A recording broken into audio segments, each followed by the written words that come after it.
kegiatan hari ini pengembangan kurikulum pendidikan tinggi sesuai dengan KKNI dan SNDT dengan pendekatan OBE dengan pemateri Bapak Samsul Arifin. Gitu. Monggo Pak Samsul Arifin, karena saya CV-nya saya bacakan sebentar nih. Oh, oke, monggo Bapak. Bapak Samsul, Dr. Insinyur Samsul Arifin MT merupakan dosen tetap di Departemen Teknik Fisika FIRS ITS. Nah, secara detail beberapa CV singkat beliau beliau S1 di jurusan Aku izin Engineering webinar sih ya. 1988, beliau lulus, kemudian S2 di bidang nuclear engineering dengan aktivitas option instrumentation and control di ITB tahun 1996. Kemudian gelar doktor beliau di bidang education technology di UM tahun 2015. Beliau saat ini adalah dosen tetap S1, S2, dan S3 di Departemen Teknik Fisika FTI DAS mulai tahun 1989 hingga sekarang. Kemudian merupakan member Association for Education, Communication and Technology. Kemudian merupakan tim ahli kurikulum bidang akademik, vokasi, profesi, LPK, pembelajaran, dan ahli kurikulum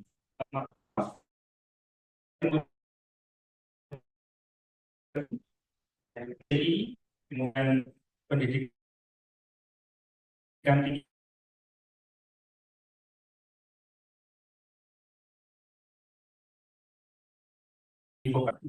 Penyusunan di tahun Ngapunten, apakah suaranya masih didengar di sana, Bapak? Mohon maaf, Pak. Mohon maaf, Pak Ya, Samsul Arifin. Ini di sini internetnya kebetulan sedang down.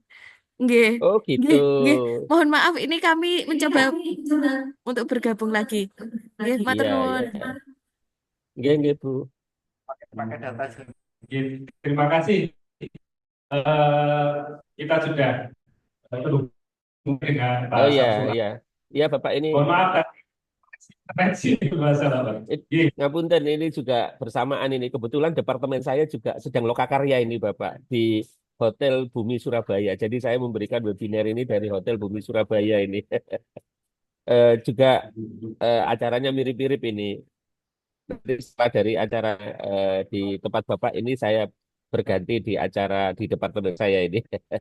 Ngapunten Bapak Ibu.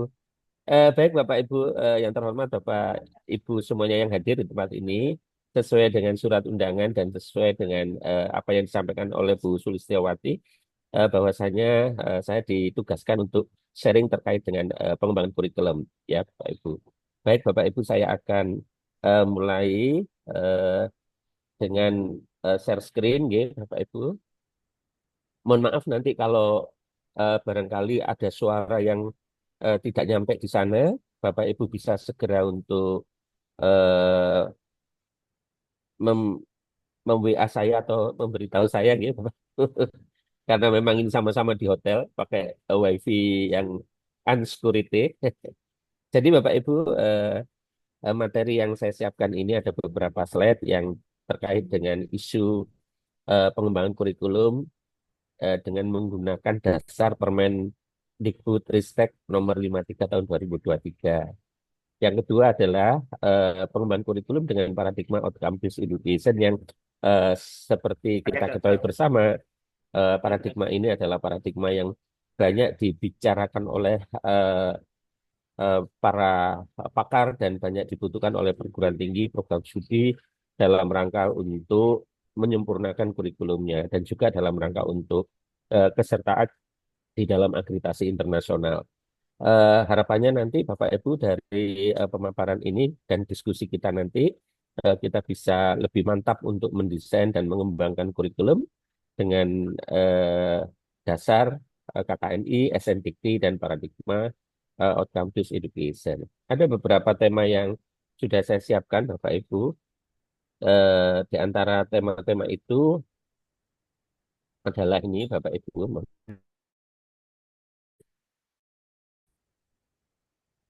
Bentar. Ya,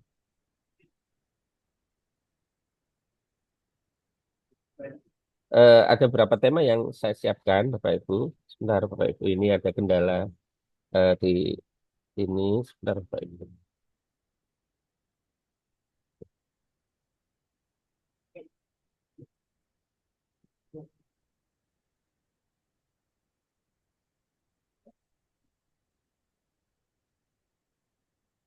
Beberapa tema yang saya siapkan adalah pertama tentang sistem pendidikan tinggi, yang kedua tentang pengembangan kurikulum pendidikan tinggi dengan pendekatan outcome-based education, yang ketiga adalah perumusan profil dan capaian pembelajaran, lalu nanti kita lanjutkan dengan bagaimana kita menghitung bobot CPL dan struktur kurikulum ya. Kalau moga-moga waktunya cukup ini.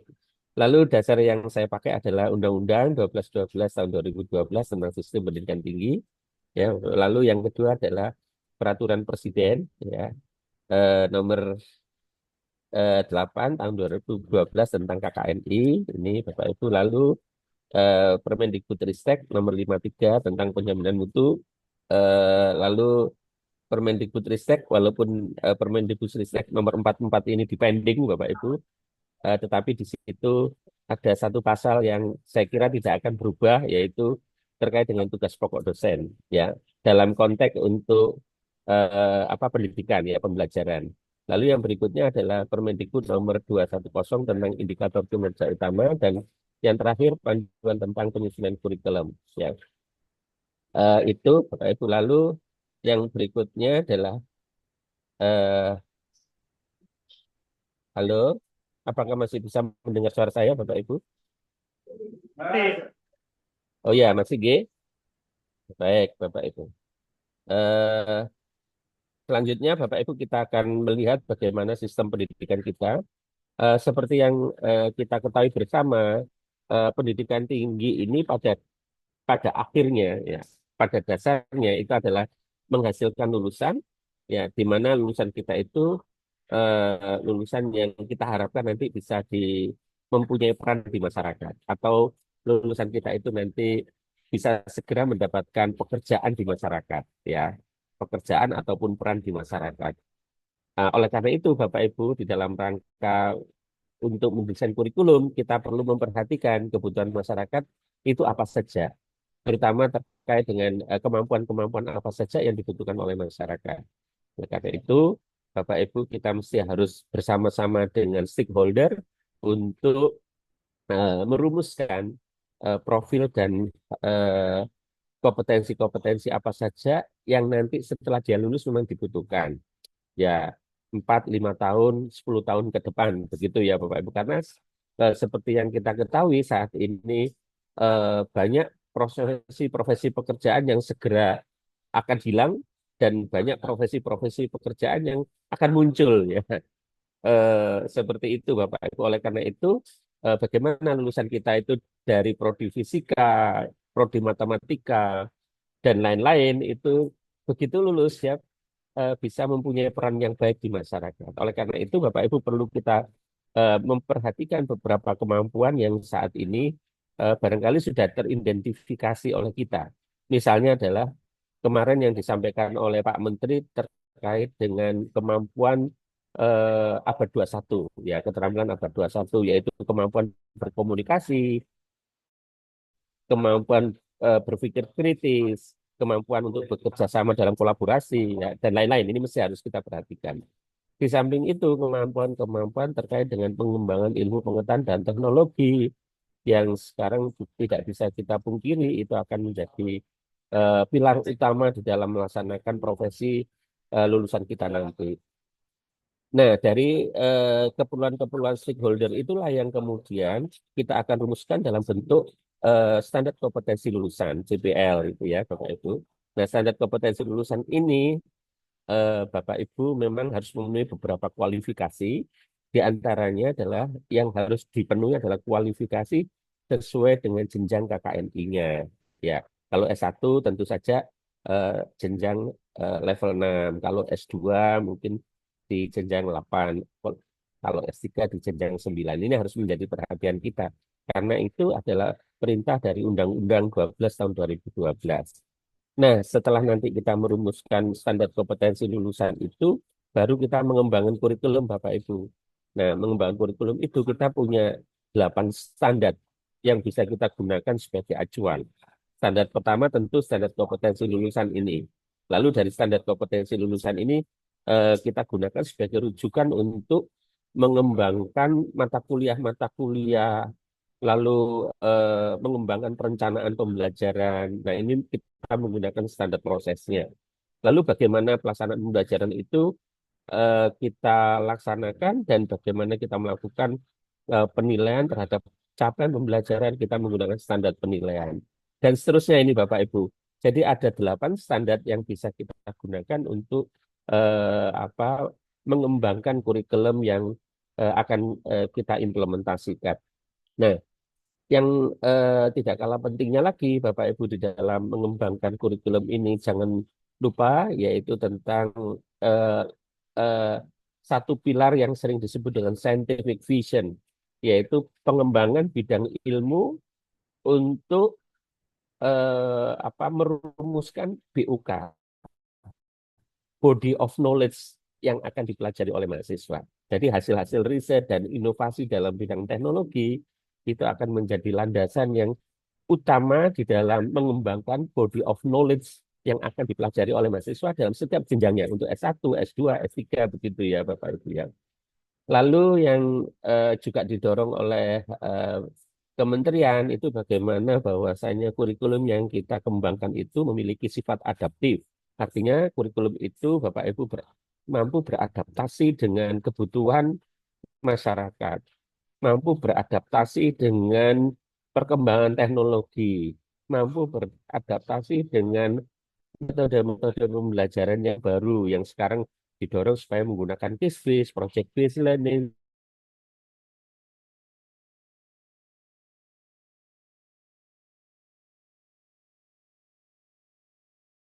Kementerian. Kemudian apa sih sebenarnya yang dimaksud dengan zona integritas? Zona integritas sendiri adalah instansi pemerintah yang pimpinan dan jajarannya telah berkomitmen untuk mewujudkan WBK WBBM melalui reformasi birokrasi khususnya dalam Oh ya, pakai data saya bikin, nggak pakai revisi ini.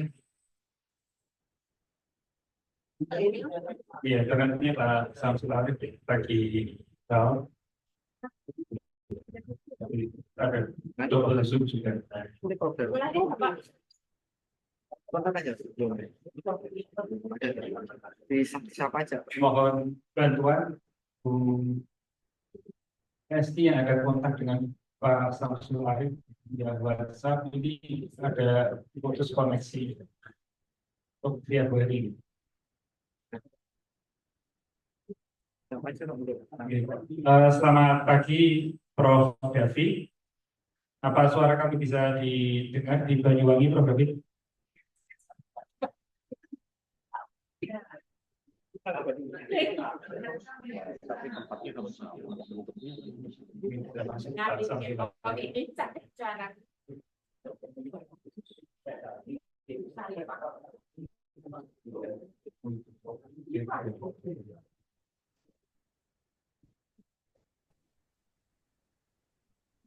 Masuk kembali. Ya, mohon maaf Bapak Ibu ini rupanya saya terpental ini dari apa namanya dari Zoom ini. Saya lanjutkan kembali ya Bapak Ibu. Mohon maaf sekali lagi. Eh,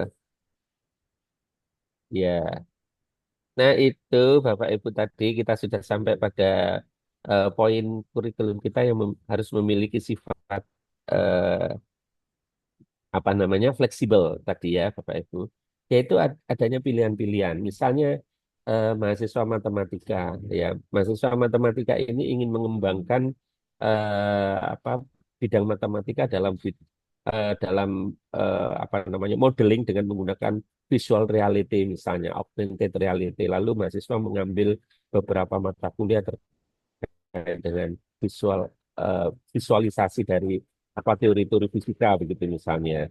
Maka di situ diberikan mata kuliah pilihan yang bisa diambil oleh mahasiswa fisika untuk di prodi yang lain atau bahkan di perguruan tinggi yang lain atau bahkan di luar negeri Bapak Ibu ya. Jadi mahasiswa bisa mengambil mata kuliah itu di tempat lain sebagai student mobility kan ya Bapak. Nah itu banyak mahasiswa saya Bapak Ibu di teknik fisika itu yang mengambil beberapa mata kuliah di NTUST misalnya di Taiwan atau di Oldenburg misalnya di Jerman begitu atau di mana itu di Jepang itu di Kumamoto misalnya karena tiga perguruan tinggi itu adalah tiga perguruan tinggi yang mitra kami gitu. Jadi mereka itu sudah biasa untuk apa namanya mahasiswa di tempat saya biasa mereka mengambil beberapa mata kuliah di tempat itu. Demikian juga sebaliknya Bapak Ibu ada beberapa mata kuliah dari Oldenburg itu yang sit in di tempat saya Bapak Ibu. Ya mereka belajar tentang bioteknologi misalnya ya. Lalu dia belajar tentang fotovoltaik misalnya di Indonesia karena di Indonesia adalah objek riset yang menarik buat mereka gitu. Jadi student mobility ini nanti fleksibel. Artinya mahasiswa bisa mengambil bidang-bidang lain, mata kuliah lain di luar mata kuliah yang ada di dalam kurikulum program studi. Dan ini adalah tradisi perguruan tinggi yang sudah mapan ya Bapak Ibu ya. Jadi kalau saya dulu di ITS itu kuliah itu tahun 83 Bapak Ibu. Saya angkatan 83. Itu saya biasa mengambil mata kuliah di teknik elektro, teknik mesin, begitu sudah biasa. Waktu saya kuliah di ITB juga begitu, tahun 93 S2 itu juga begitu Bapak Ibu. Saya biasa mengambil mata kuliah di teknik elektro, di fisika, dan yang lain-lain. Jadi saya kira ini adalah sebuah tradisi yang sudah lama ada, bagaimana supaya mahasiswa mendapatkan pengayaan kemampuan yang multidisiplin. Tidak hanya belajar mata kuliah yang hanya di kurikulumnya saja gitu ya. Lalu yang berikutnya adalah inovatif ini Bapak Ibu. Bagaimana kurikulum kita itu bisa memberikan solusi atas kesulitan belajar mahasiswa. Itu yang paling penting. Jadi begitu ada mahasiswa yang sulit mempelajari sesuatu atau mengikuti pembelajaran eh, materi mata kuliah tertentu, maka Bapak Ibu segera mendapatkan solusinya. Nah, itu maksudnya kurikulum yang inovatif. Eh, Tidak hanya sekedar kurikulum yang memanfaatkan teknologi saja gitu ya. Karena kadang-kadang ini Bapak Ibu ada proses pembelajaran yang menggunakan teknologi malah membuat kesulitan mahasiswa belajar gitu. Jadi poinnya itu adalah kurikulum yang inovatif itu adalah kurikulum yang bisa memberikan kemudahan buat mahasiswa yang mengalami kesulitan belajar gitu ya. Lalu berikutnya adalah bagaimana kurikulum kita itu adalah kurikulum yang kolaborasi. Jadi mulai dari perencanaan ini bersama dengan mitra, jadi merumuskan profil, lalu standar kompetensi lulusan ini betul-betul kemampuan-kemampuan yang dipahami oleh Bapak Ibu dosen, mahasiswa di kampus, tapi juga dipahami oleh stakeholder. Oh ya, memang itu kemampuan yang kami butuhkan, gitu ya Bapak Ibu ya. Lalu pelaksanaannya juga begitu bersama dengan stakeholder, ya. Jadi mahasiswa nanti magang di industri, lalu studi independen di industri, di dunia usaha dan lain-lain. Artinya ada kegiatan mahasiswa yang mana dia belajar bekerja sebelum nanti dia bekerja.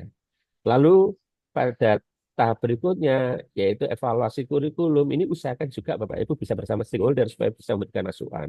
Nah, dalam hal ini stakeholder itu termasuk orang tua mahasiswa. Sebab Bapak Ibu, orang tua mahasiswa yang sekarang ini sangat berbeda dengan orang tua mahasiswa di zaman kita dulu.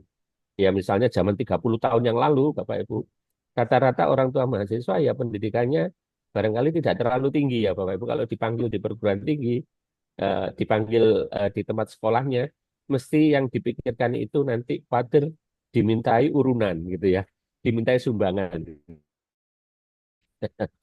zaman dulu. Tapi kalau sekarang Bapak Ibu, kalau kita memanggil orang tua mahasiswa, bisa jadi orang tua mahasiswa itu adalah seorang dosen, seorang profesional. Bisa jadi orang tua mahasiswa itu adalah seorang manajer dari sebuah perusahaan dan lain-lain. Dan ini terbukti Bapak Ibu.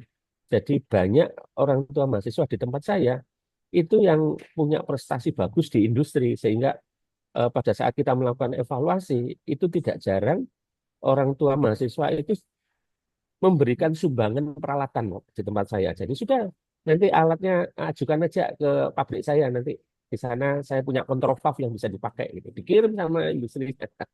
Ya, demikian juga tidak jarang orang tua mahasiswa itu yang ya levelnya sudah sangat tinggi untuk memberikan masukan-masukan. Jadi ini perlu dilibatkan Bapak Ibu. Seperti halnya Bapak Ibu kalau pernah baca-baca di Harvard University ya, lalu di MIT itu sangat menjaga hubungan antara perguruan tinggi dengan alumni, perguruan tinggi dengan orang tua mahasiswa ya, dijaga hubungannya ya, tidak perlu sungkan-sungkan Bapak Ibu. Nah, itu kira-kira Bapak Ibu. Lalu harapannya nanti lulusan kita memang memiliki kompetensi yang selaras dengan kebutuhan masyarakat, tapi kalau seandainya kurang selaras dan tidak selaras, ini macam-macam tindakannya. Ada perguruan tinggi yang memberikan services terhadap lulusan yang kompetensinya tidak selaras dengan tempat pekerjaannya, memberikan training tambahan dan lain-lain gitu ya.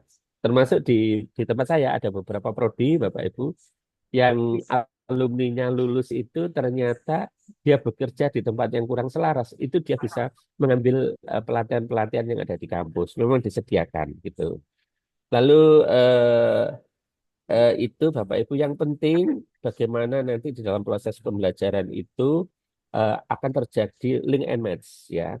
Jadi linknya sudah ada dalam bentuk MOU barangkali. Sekarang match-nya ini yang kita upayakan. Jadi bagaimana kompetensi-kompetensi yang kita ajarkan pada mahasiswa itu memang kompetensi-kompetensi yang cocok dengan kebutuhan dalam bidang pekerjaannya ya. Sehingga Bapak Ibu kalau kita nyatakan di dalam bentuk rumusan barangkali standar kompetensi lulusan yang kita rumuskan ini nanti bisa diperkuat dengan kompetensi-kompetensi tambahan pada saat mahasiswa belajar di luar prodinya, ya, belajar di prodi yang berbeda atau belajar di luar kampus.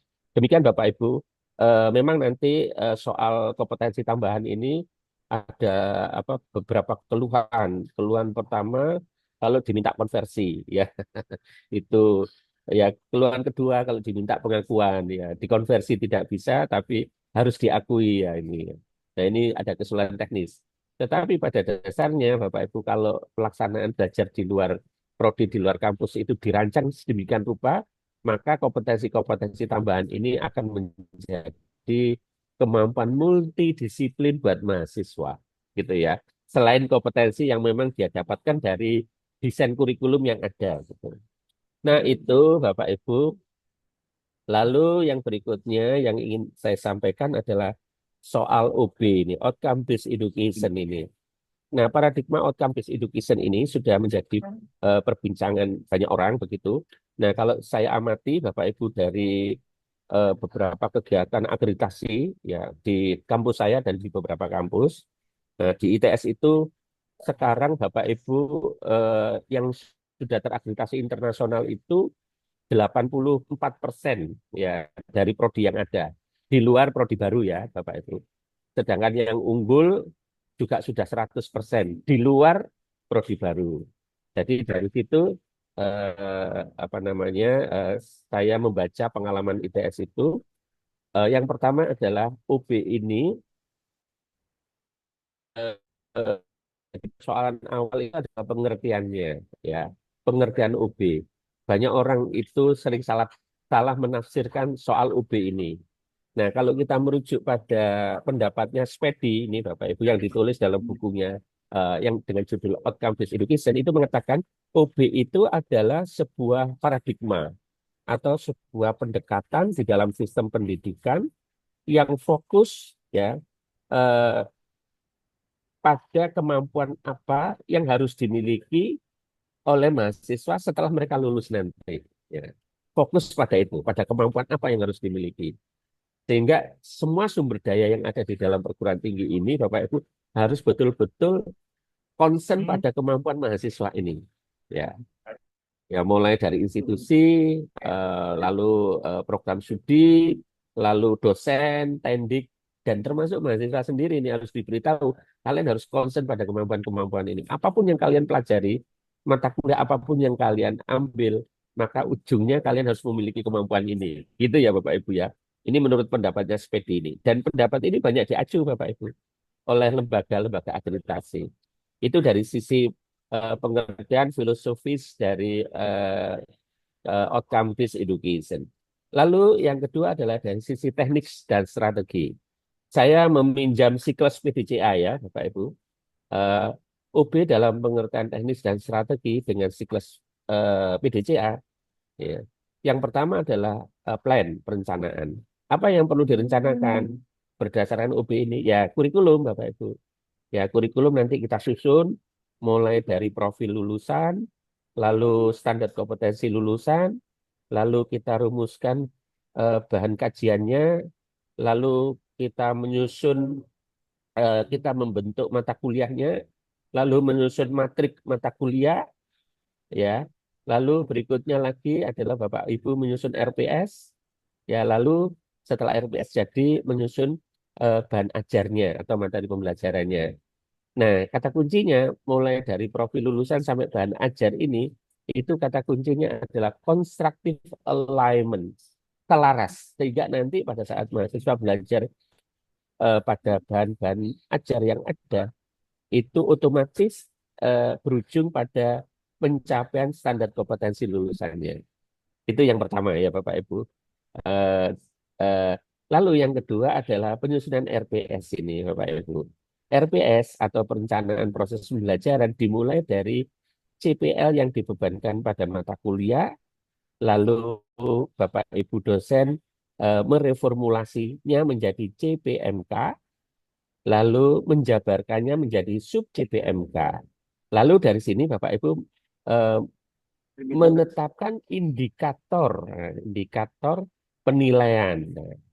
Nah, dari indikator penilaian inilah Bapak Ibu akan memilih instrumen penilaian. Nah, instrumen penilaian apa yang cocok untuk mengukur kemampuan-kemampuan yang ada di sub JPMK ini.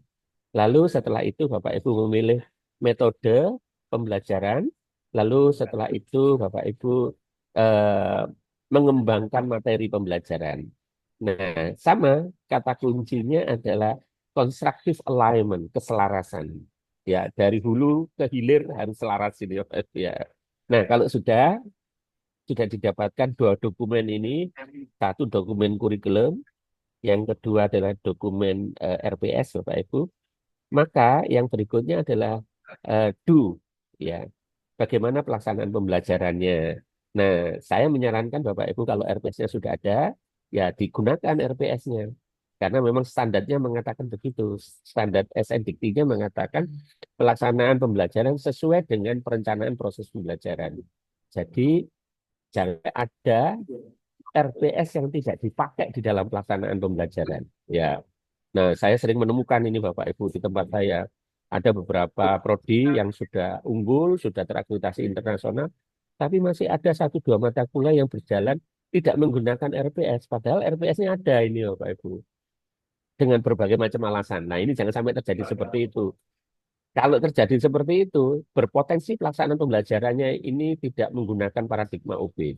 Ya, berpotensi seperti itu. Ya. Nah, saya Bapak pelaksanaan ini supaya nanti OB-nya tetap bisa jalan, Bapak Ibu gunakan RPS yang sudah didesain dengan paradigma OB ini. Kalau perlu dikunci dengan sistem Bapak Ibu. Ya, dikunci dengan sistem supaya mau tidak mau dosen melaksanakan pembelajaran sesuai dengan RPS yang sudah direncanakan oleh dosennya sendiri gitu ya. Banyak perguruan tinggi sekarang yang sudah mempunyai sistem RPS online begitu Bapak Ibu. Ya sudah terkunci dengan RPS online itu ya. Karena di situ ada jadwal, ada aktivitas, lalu dikontrol oleh mahasiswa dan sebagainya, maka tidak akan bisa tidak menggunakan RPS itu. Walaupun di dalam pelaksanaannya bisa jadi ada modifikasi-modifikasi karena sesuatu sebab ya. Lalu berikutnya adalah cek ini, yaitu penilaian dan evaluasi terhadap proses dan hasil belajar ini. Ya, nah penilaian asesmen ini Bapak Ibu, kalau dulu asesmen itu hanya diterjemahkan untuk mendapatkan nilai mahasiswa, tapi dengan standar SNDikti ini Bapak Ibu, asesmen ternyata juga digunakan sebagai instrumen untuk mendorong pencapaian CPL gitu ya. Nah, ini cocok dengan pendapatnya Spedi. Spedi itu mengatakan bahwasanya outcome-based education itu adalah sebuah paradigma yang didriver oleh asesmen. Jadi sebelum mahasiswa mencapai standar kompetensinya, terus didorong dengan asesmen. Ya, di remedial begitu Bapak Ibu. Kalau nanti dia ujian ternyata nilai ujiannya masih 40, 50, ya dikasih kesempatan lagi untuk belajar lagi. Ya, lalu dinilai lagi. Kalau kok masih rendah, didorong lagi dengan asesmen. Ya, karena pada dasarnya mahasiswa belajar itu pada saat ada ujian, ada tugas, dan lain sebagainya. Nah, begitu ya Bapak Ibu. Apakah hal seperti ini sesuai dengan standar? Iya Pak. Kalau kita nilai Bapak Ibu, kalau kita baca di standar penilaian, memang mengatakan begitu. Penilaian itu bersifat edukatif. Artinya apa? Di antaranya ya Bapak Ibu, ada transparan, akuntabel, dan lain-lain. Nah, bersifat edukatif itu maksudnya adalah penilaian itu harus mampu untuk apa namanya mendorong mahasiswa merubah cara belajarnya gitu ya dalam rangka untuk mencapai standar kompetensi lulusannya. Nah, kalau sudah selesai Bapak Ibu mendapatkan data dan informasi dari penilaian ini yang kemudian Bapak Ibu bisa gunakan untuk melakukan apa namanya action perbaikan, yaitu ini Bapak Ibu, continuous quality quality improvement. Nah, ini Bapak Ibu ya. Continuous quality improvement yaitu peningkatan kualitas yang berkelanjutan ya. Berdasarkan hasil penilaian dan evaluasi di mata kuliah yang ada. Nah, ini Bapak Ibu pengertian outcome-based education secara teknis dan strategis. Lalu berikutnya lagi adalah pengertian outcome-based education secara tata kelola dan administratif ini. Nah, ini lebih banyak soal eviden-eviden ini ya. Ya, kita mengatakan bahwasanya proses pembelajaran kita sudah sesuai UB. Nah, lalu dimintai bukti. Apa buktinya? Buktinya adalah satu RPS. Yang kedua adalah apa namanya instrumen-instrumen di dalam penilaian. Soal, ya ada raplik nggak, ada portofolio tidak, yang mana fokus di dalam penilaian terhadap CPL-nya. Ya. Lalu sistem penjaminan mutu. Apakah sistem penjaminan mutunya sudah berjalan AMI-nya ini di proses pembelajaran gitu ya? eh, Audit mutu internalnya apa jalan apa tidak gitu. Lalu yang berikutnya juga ditanya apakah punya sistem terhadap penilaian JPL ini aplikasinya punya enggak ini. Nah, itu biasanya ditanyakan oleh asesor. Nah, hal-hal seperti ini Bapak Ibu itu yang saya golongkan di dalam UB dalam apa dalam tata kelola dan administrasi ya ya. Nah, demikian Bapak Ibu. Lalu eh, bagaimana sekarang kita eh, menerjemahkannya, Bapak Ibu, menerjemahkannya di dalam sebuah siklus UB gitu. Nah, ini saya punya sebuah matrik begitu, Bapak Ibu. Matriknya itu seperti ini ya, Bapak Ibu. Ada kolom ini level courses, lalu di atasnya level program, lalu di atasnya adalah level stakeholder. Kemudian di bawah ini ada kolom-kolom begitu, yang mana dimulai dari plan, outcome based curriculum, menyusun kurikulum tadi, lalu bergerak ke kanan, outcome based learning and teaching, ini dunia, lalu bergerak lagi ke kanan lagi, yaitu ceknya, outcome based assessment and evaluation, lalu bergerak lagi ke kanan, actionnya adalah continuous quality insurance. Lalu di sebelah kanan ini saya bagi dua, ada quality insurance internal atau SPMI ya. Lalu yang di atasnya ini di level stakeholder ini ada quality insurance eksternal yang kita kenal dengan SPME. Yang ini adalah urusannya lembaga akreditasi gitu ya. Nah, kita mulai dari sini Bapak Ibu. Kita mulai dari level stakeholder. eh, Prodi bersama-sama dengan stakeholder merumuskan PEO. PEO itu Program Educational Objective atau sering disebut dengan tujuan program pendidikan. Ya, sering diterjemahkan dalam bahasa Indonesia itu. Ada juga lembaga akreditasi dalam bidang teknik misalnya menerjemahkan PEO itu sebagai profil profesional mandiri. Ya, apa tujuan program pendidikan itu, ya Bapak Ibu ya. Lalu setelah PEO-nya ditetapkan, kemudian PLO-nya dirumuskan Bapak Ibu. PLO itu Program Learning Objective atau kalau bahasanya undang-undang standar kompetensi lulusan. Ya, yang dirumuskan dalam bentuk CPL. Jadi ini sama dengan SKL atau CPL, nggih, Bapak Ibu nggih. Nah, ini disusun bersama-sama antara stakeholder dengan program studi ya. Lalu setelah mendapatkan PO dan PLO ini ya atau CPL, SKL, CPL ini kemudian kurikulumnya dikembangkan di level prodi ya. Nah, setelah itu Bapak Ibu jabarkan di dalam instructional design ya yang kita kenal dengan ini Bapak Ibu desain pembelajaran yang berujung pada RPS ini. Rencana pembelajaran semester di mana di dalam mengembangkan instructional designer ini Bapak Ibu nanti akan dibebani oleh PLO ini atau CPL ini dibebani oleh CPL. Lalu CPL-nya oleh Bapak Ibu dosen yang ditugaskan untuk mengembangkan mata kuliah ini dijabarkan menjadi CLO. CLO itu Course Learning Outcome atau kita kenal dengan CPMK ya. CPMK. Nah, setelah itu Bapak Ibu akan melaksanakan setelah RPS-nya jadi Bapak Ibu melaksanakan proses aktivitas pembelajaran teaching learning and teaching activity ya atau PBM proses belajar mengajar begitu berdasarkan RPS tadi. Lalu berikutnya adalah Bapak Ibu melaksanakan asesmen dan evaluasi terhadap proses maupun terhadap pencapaian CPMK-nya yang kemudian Bapak Ibu tarik ke PLO-nya. Tentu saja PLO yang dibebankan ke mata kuliah itu. Nah, kemudian selanjutnya Bapak Ibu akan mendapatkan data informasi yang Bapak Ibu bisa gunakan untuk continuous quality improvement ini. Jadi untuk mahasiswa-mahasiswa yang belum mencapai standar kompetensinya, Bapak Ibu dorong untuk belajar lagi supaya standar kompetensinya bisa dicapai.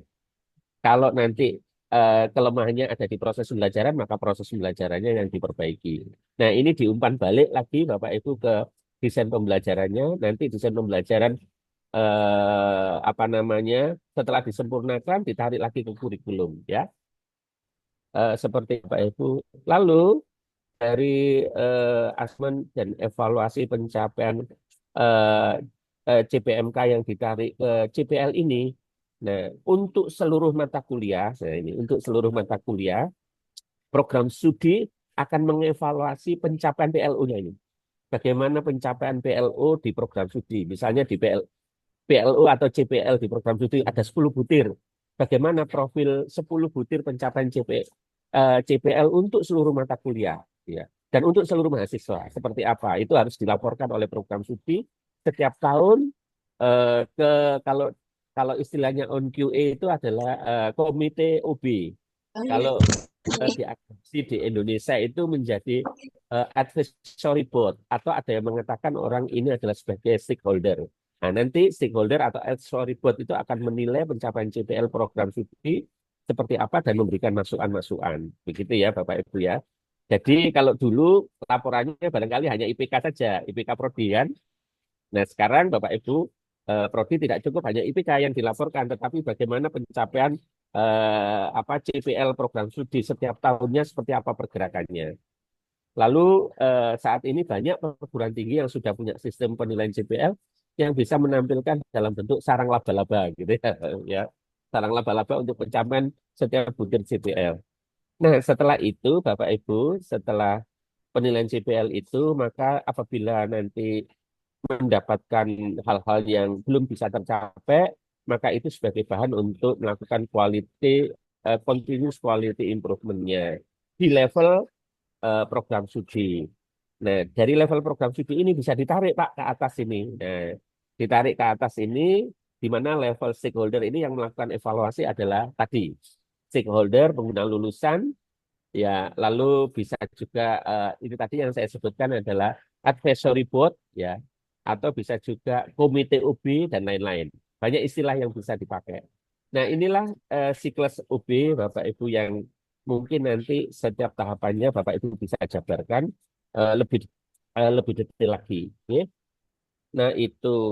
Lalu saya ingin menyampaikan karena waktunya pendek ini, Bapak Ibu, saya ingin menyampaikan tentang ini ya, Bapak Ibu, tentang eh, capaian pembelajaran, ya, capaian pembelajaran di dalam apa, di dalam eh, menerjemahkan Permen 53, ya.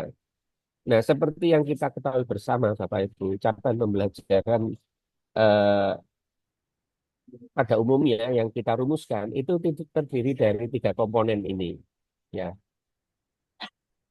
Capaian pembelajaran atau SKL ini, ya, Bapak Ibu. Itu terdiri dari 3 komponen ini. Mampu apa, belajar apa, dalam konteks apa. Mampu apa, belajar apa, dalam konteks apa, gitu ya. Ini menurut siapa, Bapak Ibu? Ini menurut apa namanya, Anderson, ya. Menurut Anderson, Anderson ini yang merevisi taksonomi Bloom, ya.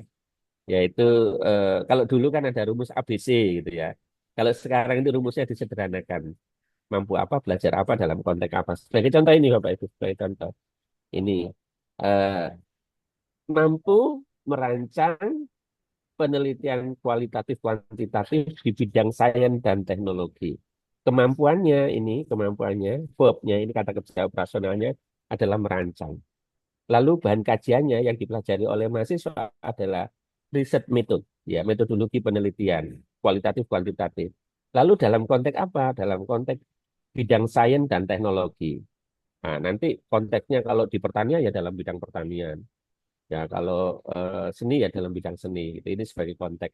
Nah, konteks ini Bapak Ibu bisa menunjukkan perbedaan bidang, tapi bisa juga menunjukkan perbedaan jenjang pendidikan. Misalnya sama-sama di prodi matematika misalnya.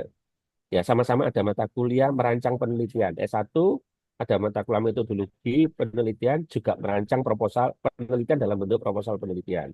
Lalu di S2 juga ada kemampuan merancang penelitian. Di S3 juga demikian. Nah, nanti yang membedakan adalah konteksnya ini. Ya. Nah, kalau S1 konteksnya seberapa, kalau S2 konteksnya seberapa, kalau S3 konteksnya seberapa. Gitu ya. Saya sering apa namanya sering eh, apa eh, membuat analogi kalau di tempat saya Bapak Ibu mahasiswa S1 membaca jurnal, meringkas jurnal itu yang paling penting dia mengerti. Ya, dia mengerti isi jurnal itu apa. Dan kalau S1 di mata kuliah metodologi penelitian di tempat saya cukup 10 jurnal yang dia baca walaupun yang di browsing berpuluh-puluh tapi yang diringkas cukup 10 jurnal. Tetapi kalau mahasiswa S2 beda lagi. Mahasiswa di S2 tidak hanya sekedar mengerti yang dibaca dari jurnal itu yang diringkas, tetapi dia harus mampu untuk membuat state of the art dari jurnal yang diringkas itu. Kalau di tempat saya minimal 25 jurnal, walaupun yang dibaca bisa lebih. Jadi dia akan membaca banyak jurnal, lalu diambil 25 minimal yang dibuat state of the art-nya. Kaitan satu jurnal dan dengan jurnal yang lain terkait dengan tema yang sama. Nah, kalau mahasiswa S3 tidak hanya membuat state of the art, Bapak Ibu, di dalam mereview jurnal, tetapi dia harus mampu mempermasalahkan hasil-hasil dari penelitian yang dia baca. Sampai nanti dia bisa menemukan posisi risetnya dia di mana, gitu ya. Nah, itu sebagai contoh, bahwasanya di dalam menyusun CPL, walaupun sama-sama mampu merancang, tapi konteksnya beda ini, sesuai dengan jenjangnya, gitu ya, Bapak Ibu ya. Nah, itu salah satu apa namanya contoh untuk mengilustrasikan bagaimana merumuskan standar kompetensi lulusan atau JPL dengan rumusan yang sederhana. Mampu apa, belajar apa, dalam konteks apa. Ini yang penting usahakan rumusan JPL ini ringkas dan jelas begitu ya. Tidak perlu berpanjang-panjang, Bapak Ibu. Ya, karena kalimat yang panjang itu cenderung apa namanya menjadi bias ya. Nah, lalu JPL ini mesti harus eh, spesifik, ya, bisa dimengerti, bisa dijalankan, lalu bisa diukur, measurable, lalu bisa dicapai dalam waktu yang ada, ya. Lalu realistik memang sesuai dengan jenjangnya tadi, lalu waktunya cukup tempon. Ini pakai rumus SMART-nya Pak Smith ini, Bapak Ibu ya. Jadi setiap JPL yang Bapak Ibu rumuskan, Bapak Ibu takar dengan SMART-nya Pak Smith ini ya. Baik Bapak Ibu, lalu bagaimana merumuskan CPL sesuai dengan Permen 53 ini? Ya, kan Permen nomor 3 tahun 2020 kan sudah dicabut ya Bapak Ibu ya. Yang dulu CPL itu terdiri dari sikap, pengetahuan, keterampilan umum, keterampilan khusus. Ini kan sudah dicabut oleh Permen 53. Sudah dinyatakan tidak berlaku. Jadi kita sudah tidak usah menggunakan itu lagi. Ya, kita lupakan saja. Walaupun kontennya masih ada yang kita pakai. Ya boleh-boleh saja kalau kontennya masih kita pakai, ya. Tetapi strukturnya itu sudah kita lupakan saja. Kita sudah tidak perlu lagi menggunakan istilah seperti itu. Ya. Nah, oleh karena itu Bapak Ibu maka kita baca dasar-dasar yang baru sekarang ya, dasar-dasar yang baru. Nah, yang pertama adalah kita baca undang-undang ini Bapak Ibu. Undang-Undang 12 tahun 2012 pasal 29 ayat 2 mengatakan bahwasanya kerangka kualifikasi nasional yang kita kenal dengan KKNI ya itu adalah menjadi acuan ya, pokok ya, di dalam menetapkan kompetensi lulusan yang kita kenal dengan SKL itu untuk pendidikan akademik, vokasi dan profesi. Lalu kita baca Permen 53 tahun 2023 pasal 6 ayat 1 mengatakan standar kompetensi lulusan ini merupakan kriteria minimal Bapak Ibu. Berarti kalau kriteria minimal kan harus tercapai ini. Ya, jadi pertanyaannya, apakah mahasiswa di seluruh kelas itu ya harus mencapai standar kompetensi lulusannya? Kalau membaca pasal ini, jawabannya iya. Ya, pasal ini. Kalau enggak, pasti kita tidak apa namanya tidak akan terakreditasi. Ya, karena tidak terpenuhi kan gitu. Ya. Lalu dilanjutkan kalimatnya mengenai apa? Mengenai kesatuan kompetensi sikap, keterampilan dan pengetahuan. Jadi sudah satu kesatuan ini. Nah, satu kesatuannya pada saat kapan ya? Nah, ini kita lanjutkan kalimatnya. Yang menunjukkan capaian mahasiswa dari hasil pembelajarannya pada akhir program pendidikan tinggi.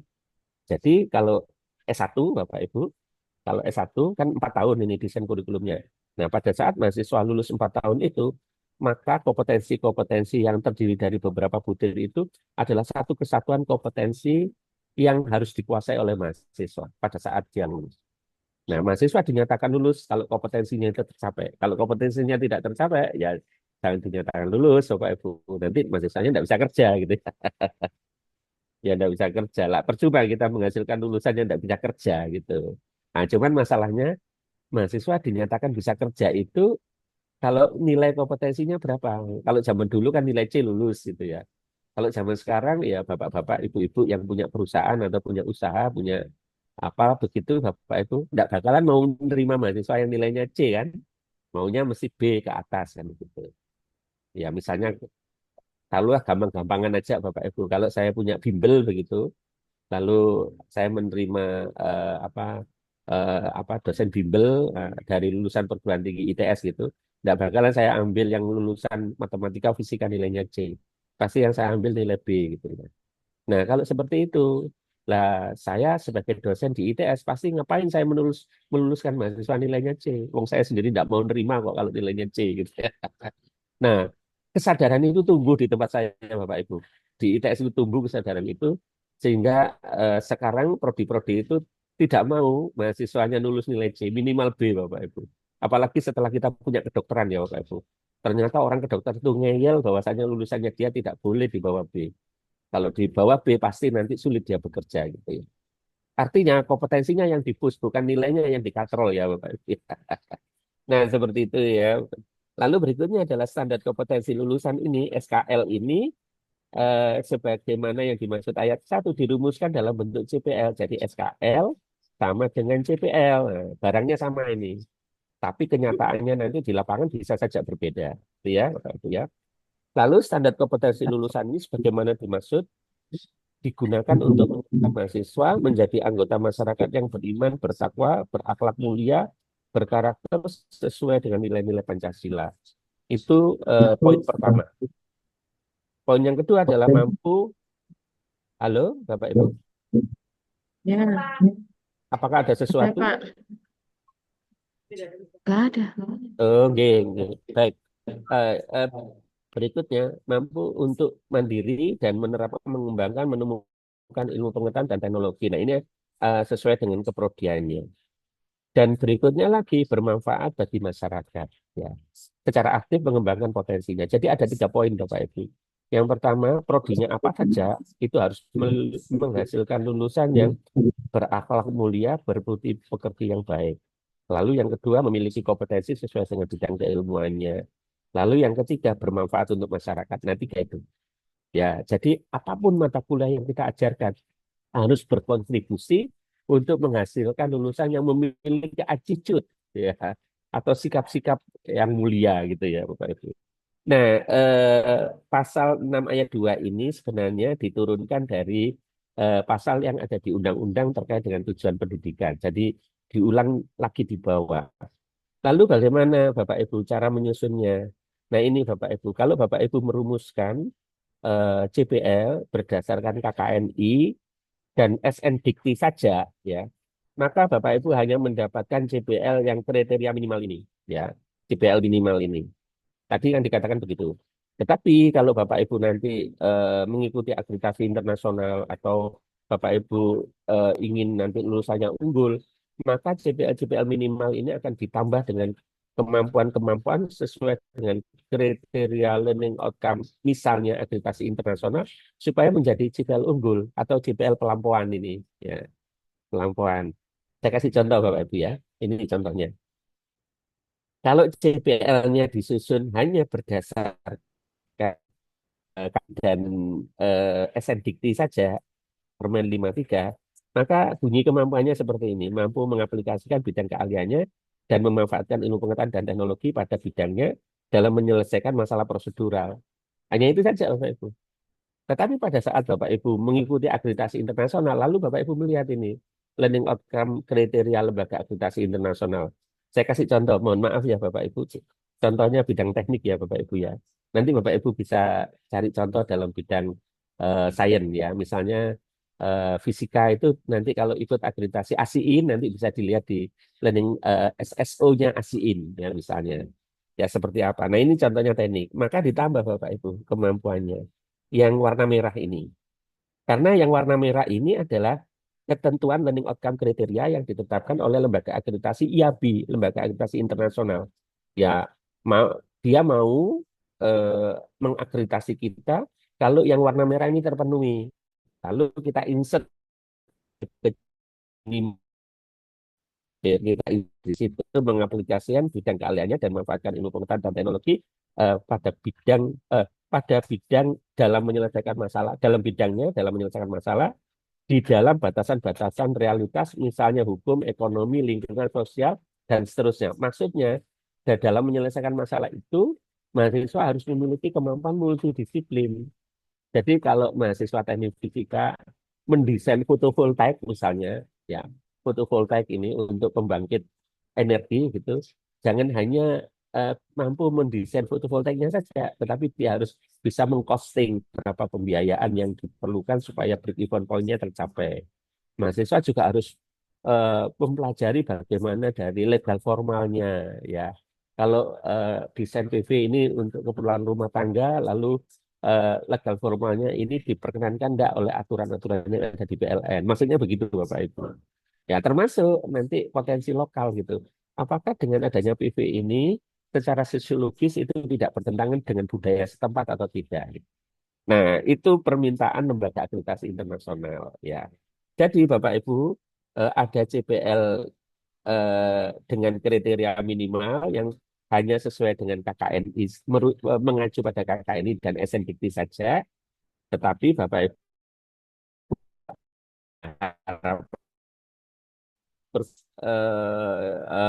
kita yang termasuk perguruan tinggi yang unggul, Bapak Ibu CPL-nya ya CPL yang unggul gitu ya, yang sudah masuk level internasional.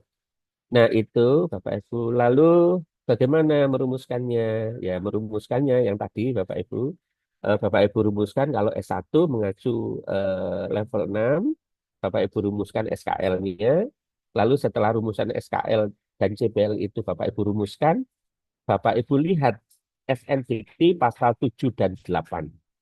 Nah, di SN Dikti pasal 7 dan 8 itu ada berapa poin. Nah, SKL yang sudah Bapak Ibu rumuskan itu apakah di dalamnya sudah mengandung visi misi atau tidak?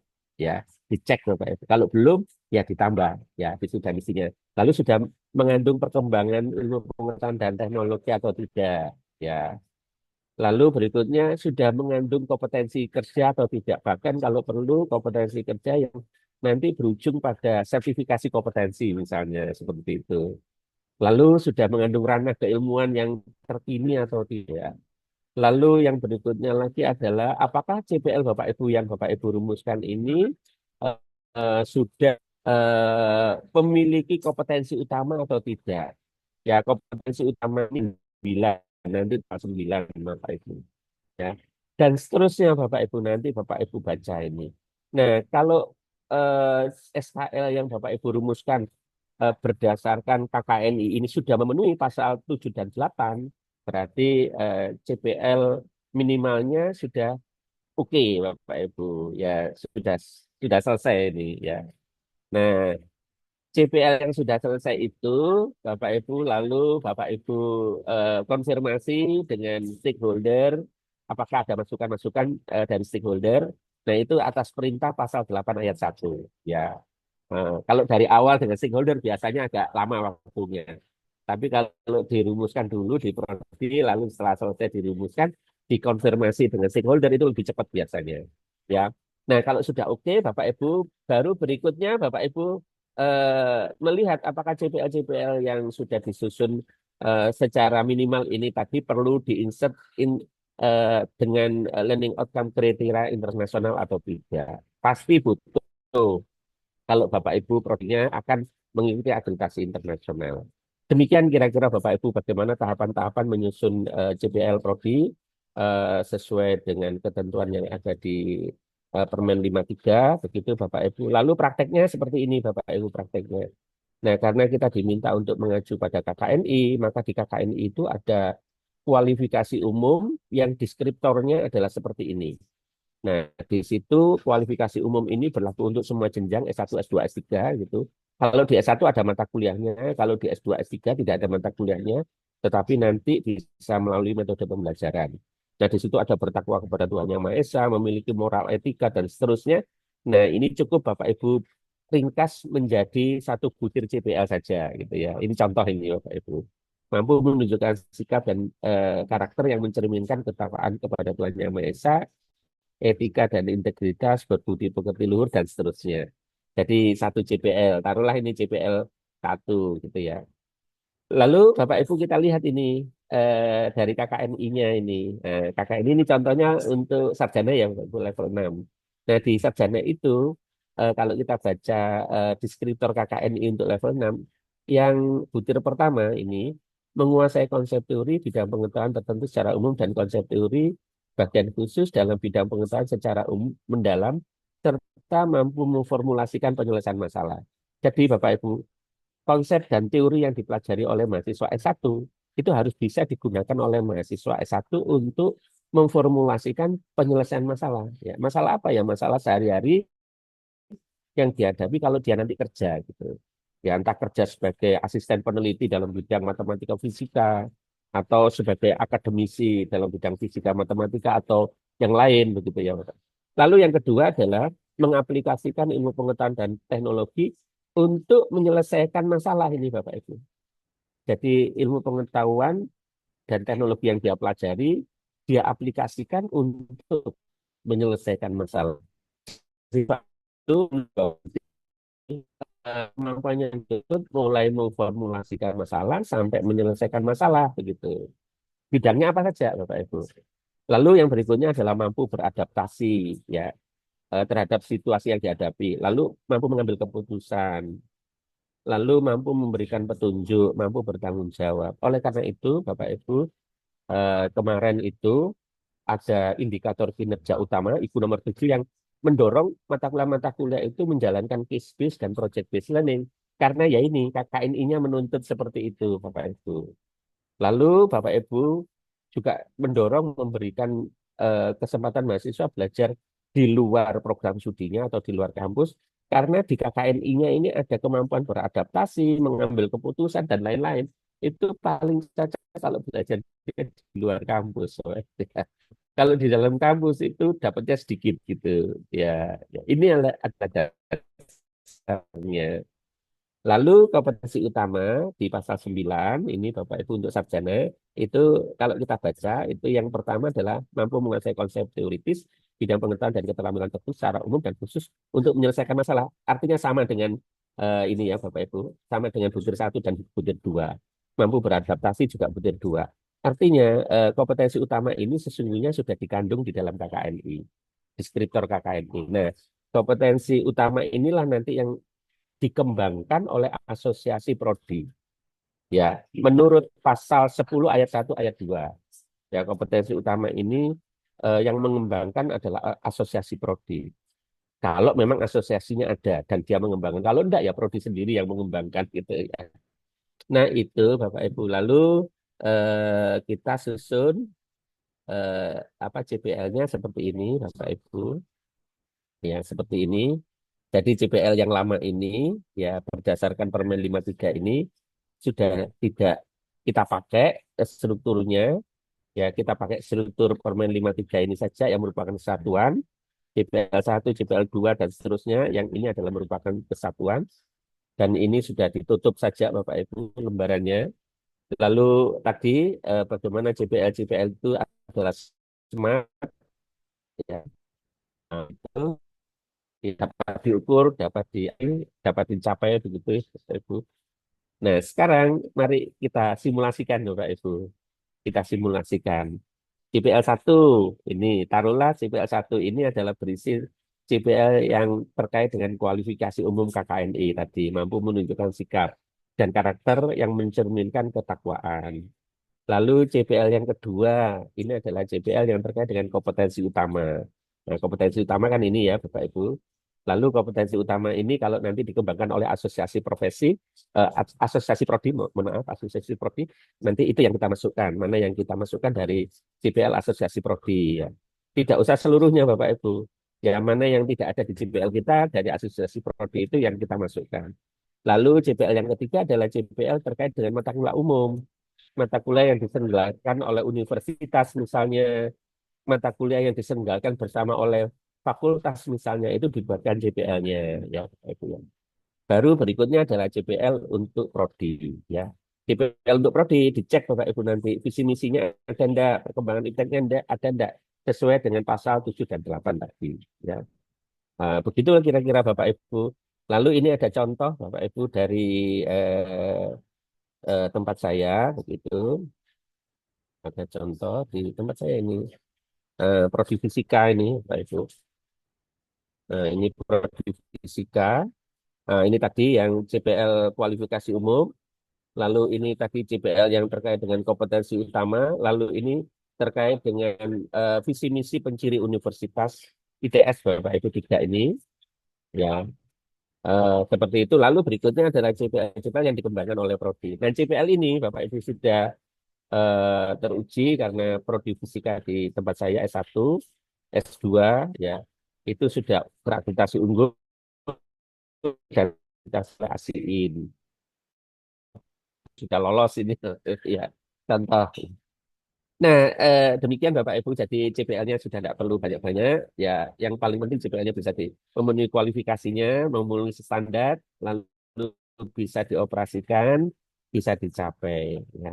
Nah itu lalu Bapak Ibu berikutnya lagi adalah bagaimana nanti CPL dengan atau berkorelasi dengan profil lulusannya. Nah ini profil lulusannya.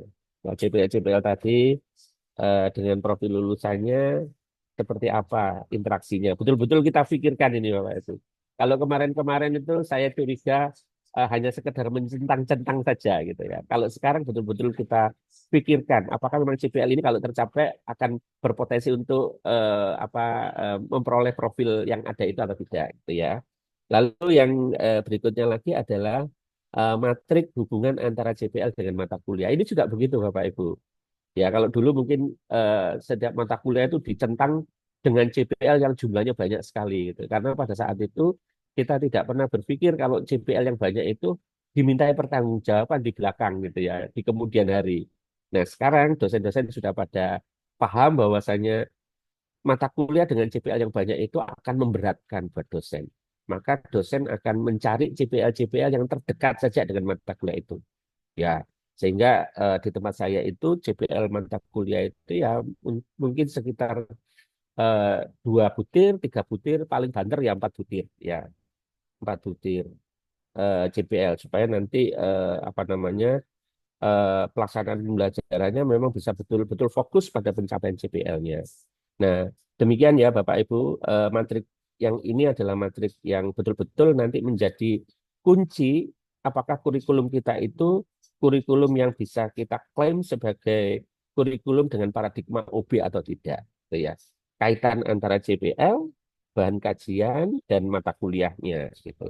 Nah, bahan kajiannya sendiri, jangan jauh-jauh Bapak Ibu, bahan kajiannya sendiri Bapak Ibu lihat dari setiap CPL yang ada.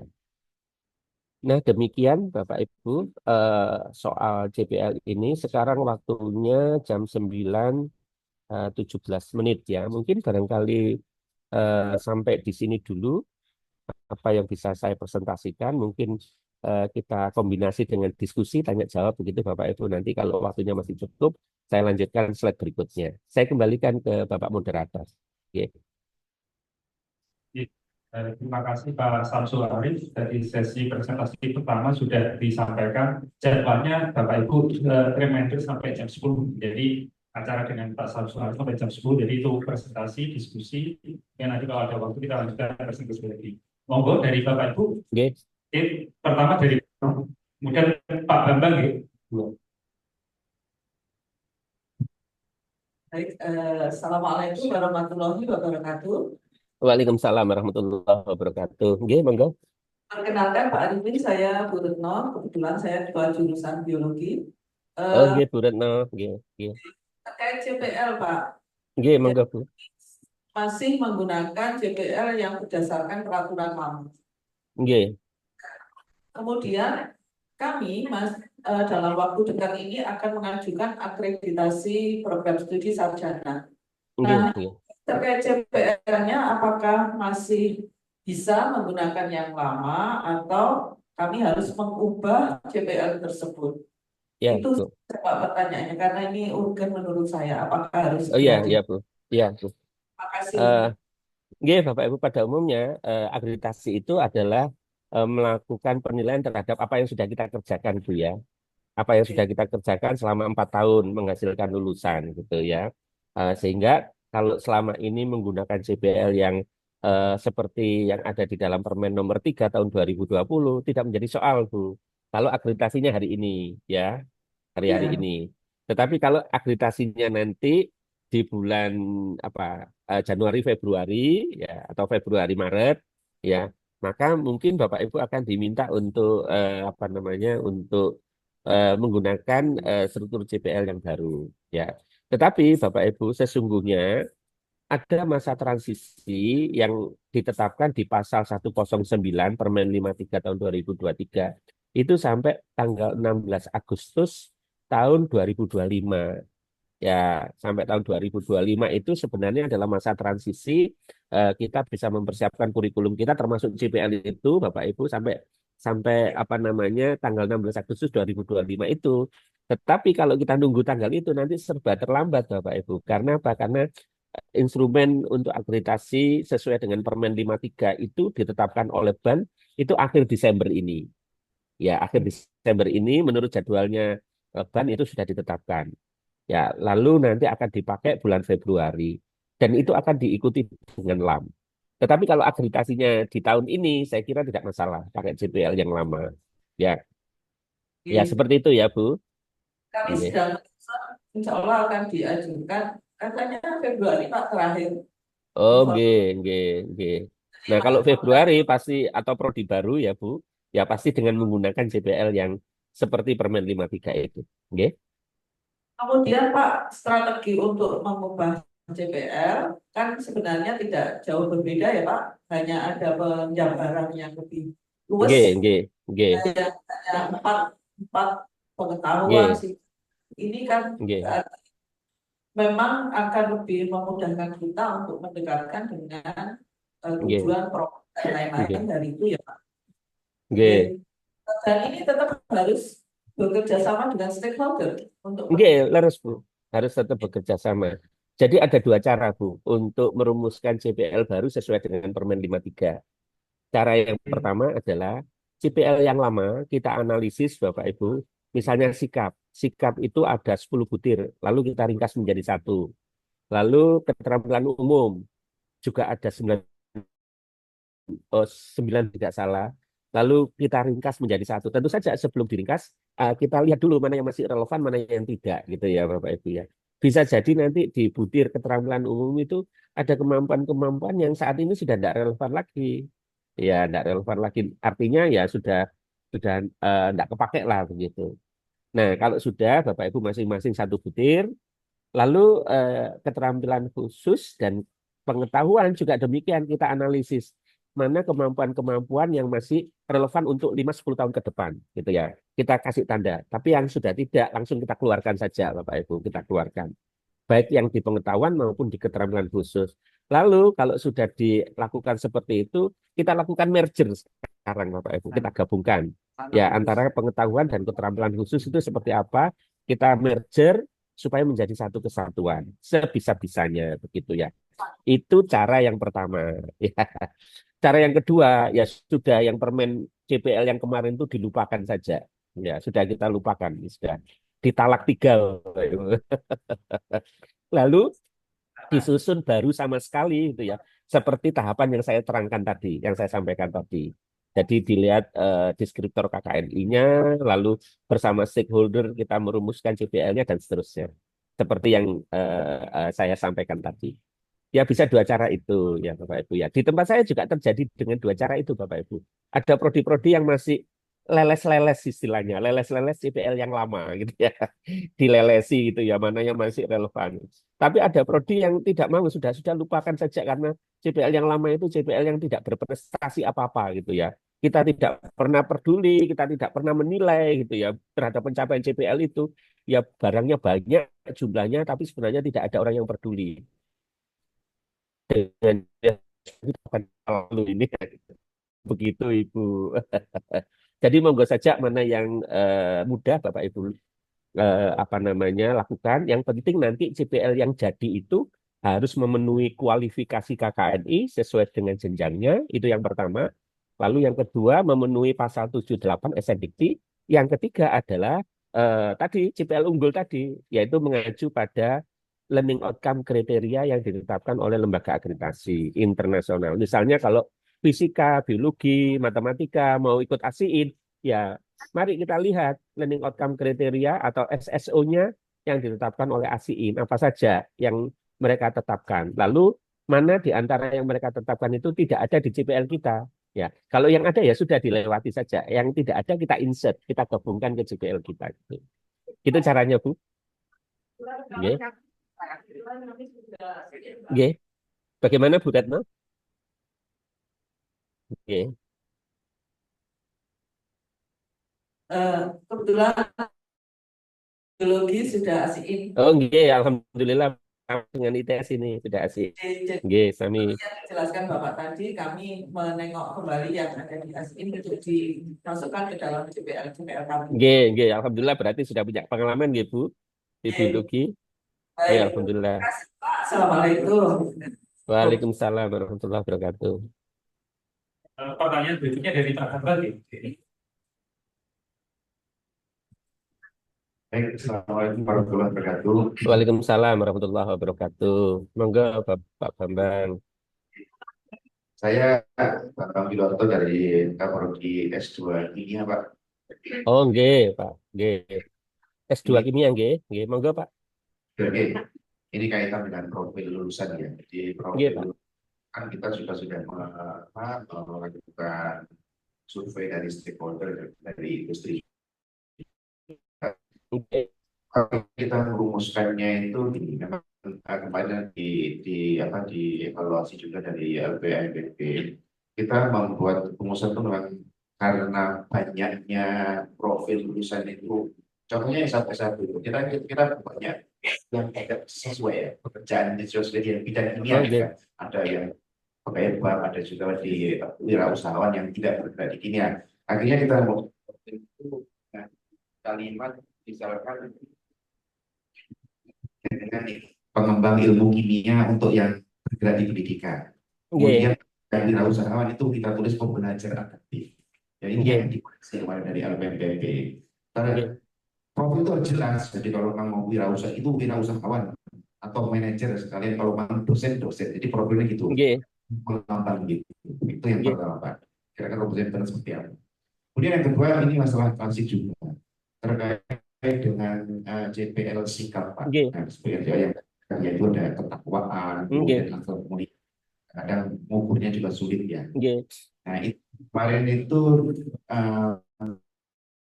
caranya itu dibebankan pada mata kuliah yang agak Nggih, nggih, nggih, sama S1. Tapi kalau kami yang S2 kan tidak ada mata kuliah itu. Sebenarnya mata kuliah yang sifatnya mata kuliah praktikum itu sebenarnya juga ada aspek sikap ya, nggih, aspek nggih, sikap seperti jujur dan tanggung nggih, jawab itu. Nah, kira-kira yang maksudnya gimana? Apakah suatu dibebankan atau katanya kan harus nggih, fleksibel nggih, Pak. ya, terus di Nggih, atau nggih, baik, Bapak. Mohon izin saya menjelaskan Pak, ini menggunakan Bapak. Barangkali saya yang bisa membantu ini. Menikah Bapak, soal profil lulusan ini. Nah, menikah. Ya, jadi Bapak Ibu, lulusan kita itu bisa saja bekerja dalam berbagai bidang. Ya, misalnya jurusan fisika ini. Ada yang bekerja di bank, Bapak Ibu. Jurusan fisika, selain bekerja di bank, jadi menteri kesehatan itu ya. Itu kan fisikawan itu Bapak Ibu. Fisika nuklir kan itu, menteri kesehatan kita yang sekarang itu ya Bapak Ibu ya. Dari fisika ITB itu Bapak Ibu. Atau di bidang-bidang yang lain gitu. Ya, nah, bahkan Bapak Ibu pada saat kebijakan Kampus Merdeka 2020 diputuskan, itu hanya 11% lulusan perguruan tinggi yang sesuai bidangnya. Rata-rata tidak sesuai bidangnya. Artinya profilnya itu tidak sesuai bidangnya. Nah, itu seperti itu. Ada profil yang terkait dengan bidang pekerjaan lulusan. Tetapi Bapak Ibu, profil yang dimaksud di dalam pengembangan kurikulum, itu profil nanti yang bisa difasilitasi pencapaiannya melalui mata kuliah, gitu ya Bapak Ibu ya. Sebagai contoh ini Bapak Ibu, profil lulusan pendidikan kimia misalnya. Misalnya sebagai apa ini Bapak Ibu, magister kimia. Sebagai apa Bapak Ibu? Sebagai peneliti nggih. Atau sebagai apa Pak kalau kerja di luar? Eh, eh, eh, sebagai taruhlah peneliti pemula ini ya. Nanti S3-nya peneliti senior. Ya, lalu S1-nya asisten peneliti misalnya. Ini S2 ini. Nah, sebagai peneliti kimia itu mereka harus punya kemampuan di standar kompetensi lulusannya. Ya. Lalu kemampuan itu ya dicapai melalui mata kuliah apa? Nah, itu di bahan kajiannya, Bapak Ibu. Untuk mencapai kompetensi itu, mahasiswa harus belajar tentang apa? Ya. Nah, lalu Bapak Ibu, eh, setelah Bapak Ibu merumuskan standar kompetensi lulusan dan bahan kajiannya, Bapak Ibu akan menyusun mata kuliahnya. Artinya, profil-profil yang banyak itu tadi dalam konteks mengembangkan kurikulum ini Bapak Ibu. Bapak Ibu pilih yang tembus ke mata kuliah. Ya, misalnya Bapak Ibu, ada lulusan fisika, ternyata dia sukses sebagai pengusaha besi tua misalnya. Dia sukses banget ini. Dan tidak hanya satu ini yang pengusaha besi tua ini, ada beberapa orang ini. Ya. Nah, walaupun itu sebagai profil lulusan, tetapi kalau digunakan untuk mengembangkan kurikulum itu akan sulit untuk tembus ke mata kuliah. Paling banter tembusnya ke mata kuliah kewirausahaan gitu ya. Paling banter gitu ya. Jadi Bapak Ibu, dari profil yang sekian banyak dari hasil research tadi itu, Bapak Ibu pilih mana saja profil yang kira-kira bisa tembus sampai ke mata kuliah. Sebagai contoh ini Bapak Ibu. Sebagai contoh. Nah, ini sebagai contoh. Nah, ini Bapak Ibu sebagai contoh.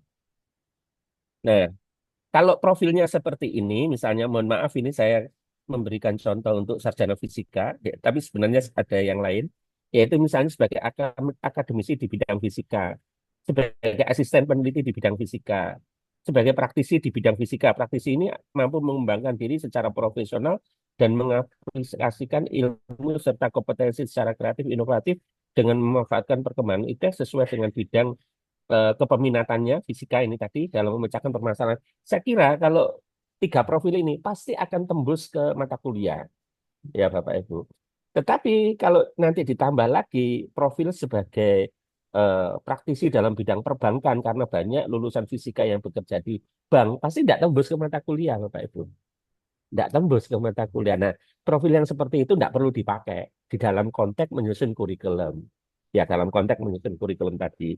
Nah, kira-kira begitu nggih Bapak Ibu. Nah, ini sering terjadi perdebatan di prodi karena dari hasil tracer itu didapatkan misalnya Bapak Ibu profilnya jumlahnya 25 dari hasil tracer itu.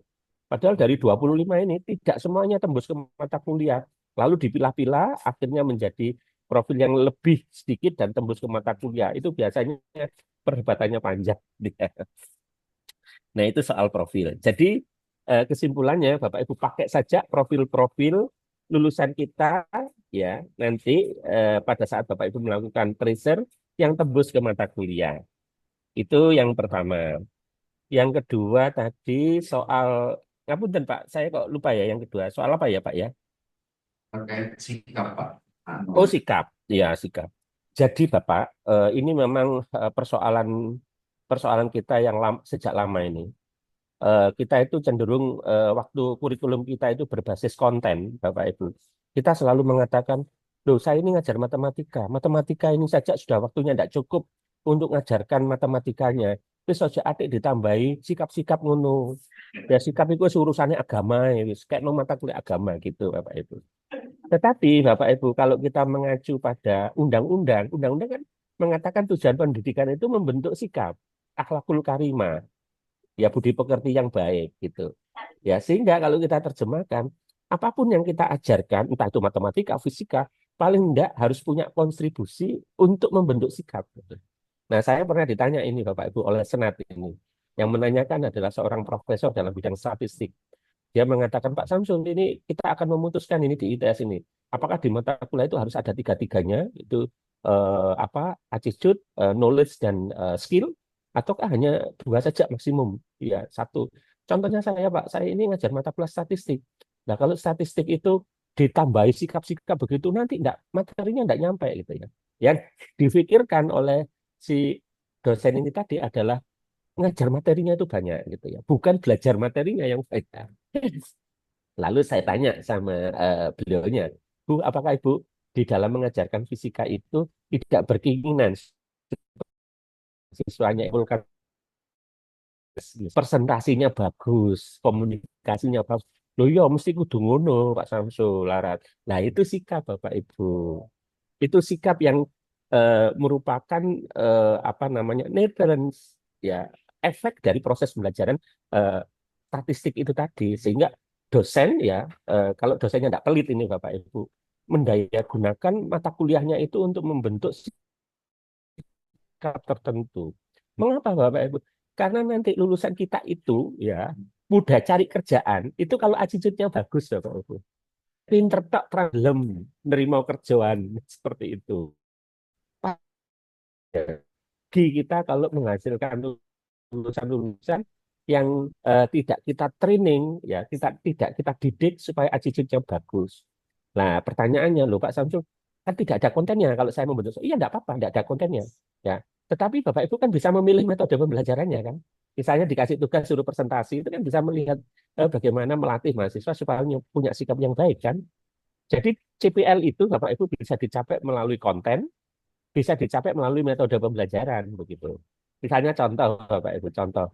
Pada saat mata kuliahnya Bapak Ibu itu memberikan penugasan yang dijalankan dengan case-based ataupun project-based learning, ya, maka mahasiswa akan keluar dari kelasnya untuk mencari case-case di luar.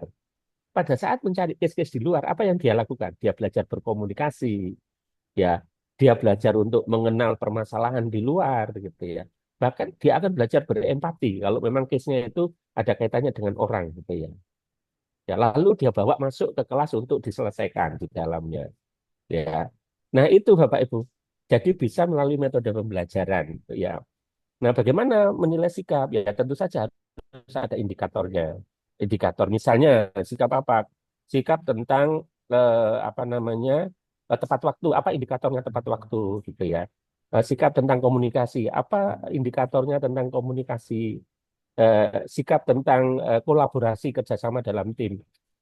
Apa indikatornya? Selama indikatornya itu ditemukan, pasti bisa dinilai. Setidaknya bisa diamati. Sulit, iya memang. Tapi kan kita sudah biasa tahu Bapak Ibu menilai seseorang dari attitude-nya kan. Ya kita lihat gerak-geriknya lalu perilakunya kan sudah biasa. Nah itu nanti kita rupakan dalam konversi nilai. Nah kira-kira begitu Bapak Ibu eh, tentang dua hal itu memang di bidang sains dan teknologi ini eh, dari sisi konten memang luar biasa padatnya sehingga seringkali soal soal attitude ini kelenderan. Kelenderan itu apa? Kelewatan gitu. Tapi sekarang sudah mulai kita rasakan bahwasanya ternyata lulusan kita ya walaupun IP-nya tinggi, pinter dan sebagainya, ternyata kalau attitude-nya rendah ya juga sulit cari diterima oleh masyarakat. Ya cari kerja juga sulit. Kalau toh dapat kerja, nanti karirnya tidak bagus karena attitude-nya jelek gitu ya Bapak Ibu ya. Jadi mari sekarang kita geser begitu Bapak Ibu bahwasanya core bisnis kita itu seperti di dalam undang-undang bagaimana pendidikan ini adalah yang utama membentuk attitude yang baik, lalu yang kedua adalah bagaimana mahasiswa bisa memiliki kompetensi-kompetensi sesuai dengan bidangnya, lalu yang ketiga kompetensi-kompetensi itu kita desain sedemikian rupa supaya nanti bermanfaat untuk masyarakat sesuai dengan tujuan pendidikan. Makanan Bapak, monggo. Yang berikutnya. Pak Asmoro, gitu. Tadi jawabannya cukup realistis dan membuka wawasan kami terkait dengan CPM. Oh, Pak Asmoro. Terima Oke, kasih. monggo. Assalamualaikum. Waalaikumsalam. Pengalaman dari Prodi Magister. Oke, Pak, monggo. Kami memang dipesankan oleh Ustaz untuk melakukan rekonstruksi karena sudah tidak bisa lagi evaluasi karena SKS-nya bertambah dari minimum 36 menjadi 54. 4G, leres, Pak. Naiknya hampir 2 kali lipat. Ada beberapa solusi yang mungkin bisa dilakukan untuk menambah itu. Pertama dengan menambah bobot SKS dari 2 menjadi 4 misalnya. Ini tentu kami menjadi masalah, barangkali Bapak bisa sampaikan rasional untuk menambah dari 2 menjadi 4. Itu kan tidak hanya sekedar menambah saja. Tentu ada alasan di belakang yang harus kami sampaikan ke pengampu mata kuliah bahwa untuk menambah itu harus ada rasional alasan sehingga bisa bertambah. Oke, Pak. Kedua adalah ditambahkan solusi dengan menghargai proses ketika tugas akhir. Oke. Karena ini kami hanya menghargai kurang lebih 12 saja. Karena harus ditambah menghargai tahap. Oke, Pak. Ya, terkait dengan masukan dari stakeholder, saya melihat ada paling tidak 3 yang utama ketika kami melakukan rekonstruksi. Pertama adalah pakar, kemudian pengguna, dan ketiga alumni. Karena kalau pakar barangkali sudah tahu persis bagaimana kurikulum itu. Alumni kan merasakan ketika dia pada seterusnya. Kalau menurut jenengan, bila kami mengundang mereka, porsi yang baik atau yang terbesar untuk mendapatkan masukan dari pihak mana? Apakah mereka sama-sama setara atau barangkali ada beberapa yang kita ambil duluan di depan, baru yang belakangan setelah konstruksi jadi kita minta kurikulum itu sudah mulai direkonstruksi. Oke, Pak. Baik, 2 pertanyaan ini pertanyaan yang sama-sama sulitnya ini. Baik, saya jawab yang gampang dulu dari yang 2 sulit itu walaupun tetap sulit. Jadi ada beberapa lembaga akreditasi yang menyarankan bahwasannya stakeholder, ya alumni, pengguna lulusan atau masyarakat yang ditanya itu kalau alumni itu diusahakan antara yang lulusannya itu sekitar 2 tahun sampai 3 tahun. Ya, 2 tahun sampai 3 tahun itu yang kita undang. Jadi itu sarannya. Ya. Yang kedua adalah tergantung kepentingannya Bapak Ibu. Kalau Bapak Ibu kepentingannya adalah tetap bahwasanya lulusan itu nanti eh, dia bisa eh, bekerja sesuai dengan yang ada sekarang, maka stressingnya adalah mengundang alumni. Tetapi Pak buka market pasar begitu, Bapak coba mengundang stakeholder pengguna lulusan yang bukan alumni. Ya, begitu. Ya, coba membuka apa namanya lulusan yang bukan alumni nih Bapak Ibu, tapi dia pengguna lulusan kita gitu. Ya, ya. Nah, itu coba dibuka itu Bapak Ibu. Lalu kalau Bapak Ibu ingin juga apa namanya mendapatkan masukan dan masukan itu sebagai benchmarking, Bapak Ibu silakan mengundang mitra, ya mitra perguruan tinggi misalnya Bapak Ibu undang juga gitu ya. Jadi sama-sama program S2-nya, tetapi itu mitra kita yang selama ini kita bekerja sama, Bapak Ibu undang ya. Nah, alhamdulillah kalau magister dan doktor ini mungkin kalau mitra-mitra yang ada di luar negeri yang kita undang Bapak Ibu ya kan Bapak Ibu nanti pasti didorong kalau mengikuti akreditasi internasional punya advisory board. Nah, advisory board itu kalau di tempat saya diantaranya adalah mitra perguruan tinggi yang ada dari luar negeri, yang ada di luar negeri. Nah, itu bisa dimintai pertimbangan. Nah, itu yang pertama. Yang kedua, Bapak Ibu saya ingin menyambut soal SKS magister nggih, Bapak. Ya betul, Pak. SKS Magister. Ya, jadi ngapunten saya cari dulu nggih, Pak. Ini slide saya ini soal magister ini. Ya, jadi Bapak Ibu ini adalah barangkali bagian yang rumit Bapak Ibu, tetapi tetap harus kita apa namanya eh, s- eh, kabarnya ini kabarnya Bapak Ibu ini soal SKS ini banyak perguruan tinggi terutama perguruan tinggi swasta yang memberikan masukan ini masukan ya ke kementerian ini supaya dievaluasi begitu. Tetapi lepas dari itu, Bapak Ibu, saya ingin apa namanya menyampaikan beberapa hal begitu. Yang pertama adalah, apakah sudah bisa dilihat Bapak Ibu slide-nya? Sampun, nggih? Sudah Jadi, Bapak Ibu? Mas, Sampun? Apakah sudah ya, bisa dilihat slide-nya, nggih? Halo? Sudah, ya, nggih? sudah, Mas. Nah, ya kalau kita lihat Bapak Ibu sesuai dengan Permendikbud nomor 3 tahun 2023 itu untuk sarjana ini Bapak Ibu yang SKS-nya 144. Nah, itu kalau dihitung jam belajarnya dengan satu SKS sama dengan 45 jam per semester, itu ketemunya 6.480. Lalu kalau dihitung jam belajarnya per hari Bapak Ibu dengan satu semester itu 16 minggu dan apa namanya setiap minggunya itu 5 hari dan setiap harinya itu 8 jam belajar itu ketemunya untuk mahasiswa S1 itu jam belajarnya adalah 10,13 jam ya. Lalu magister yang 4 semester lalu SKS-nya 36 itu kalau dikalikan 45 ketemunya 1.620. Lalu kalau dihitung jam belajarnya per hari itu cuma 5 jam Bapak Ibu, 5,06 jam selama ini gitu ya. Di atas kertas ini ya Bapak Ibu ya, di atas kertas. Lalu yang doktor Bapak Ibu 42 SKS itu jamnya kalau dikali 45 jam itu ketemu 1.890 jam. Lebih kecil lagi Bapak Ibu, yaitu 3,9 tidak sampai 4 jam ini per harinya. Nah, kenyataannya kan tidak begitu, Bapak Ibu, kenyataannya. Kalau saya perhatikan mahasiswa S2 dan mahasiswa S3 yang stay di lab, ya, yang memang dia mengerjakan penelitiannya di lab, tidak pulang ke kampungnya ya, Bapak Ibu ya. Kan ada itu mahasiswa S2 yang semester 1, semester 2 itu masih rajin di kampus, lalu setelah penelitian, proposal penelitian tesisnya diterima atau disertasinya diterima, pulang ke kampung mengerjakan pekerjaannya di kantor gitu ya, kantornya dia. Nah, itu mungkin kecil. Tetapi yang stay di lab itu lebih sibuk daripada S1. Jadi sebenarnya di atas kertas yang 36 ya dan ketemunya per hari untuk S2 5 jam dan S3 3,9 itu tidak cocok dengan kenyataan selama ini. Ya, tidak cocok dengan kenyataan.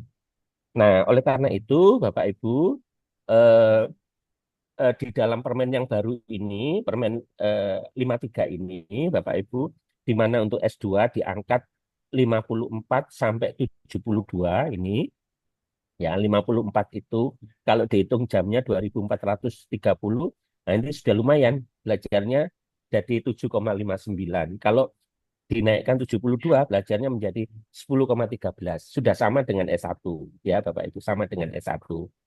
Lalu kalau S3 diangkat sampai 108 itu sudah sama dengan S1 ya.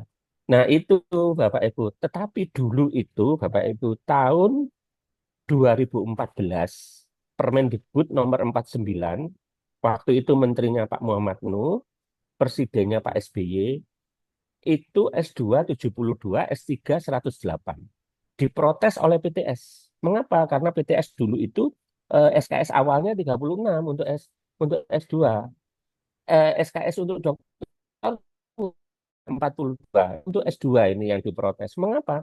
Karena PTS-PTS dulu itu Bapak Ibu SPP-nya berdasarkan SKS bayarnya. Jadi kalau 36 itu dijadikan 72, maka bayar SPP-nya 2 kali lipat. Maka PTS-PTS waktu itu protes begitu. Protes minta dikembalikan menjadi 36. Nah, begitu kembali 36, Bapak Ibu, ya jadi kecil kegiatan belajar yang diakui dalam SKS begitu.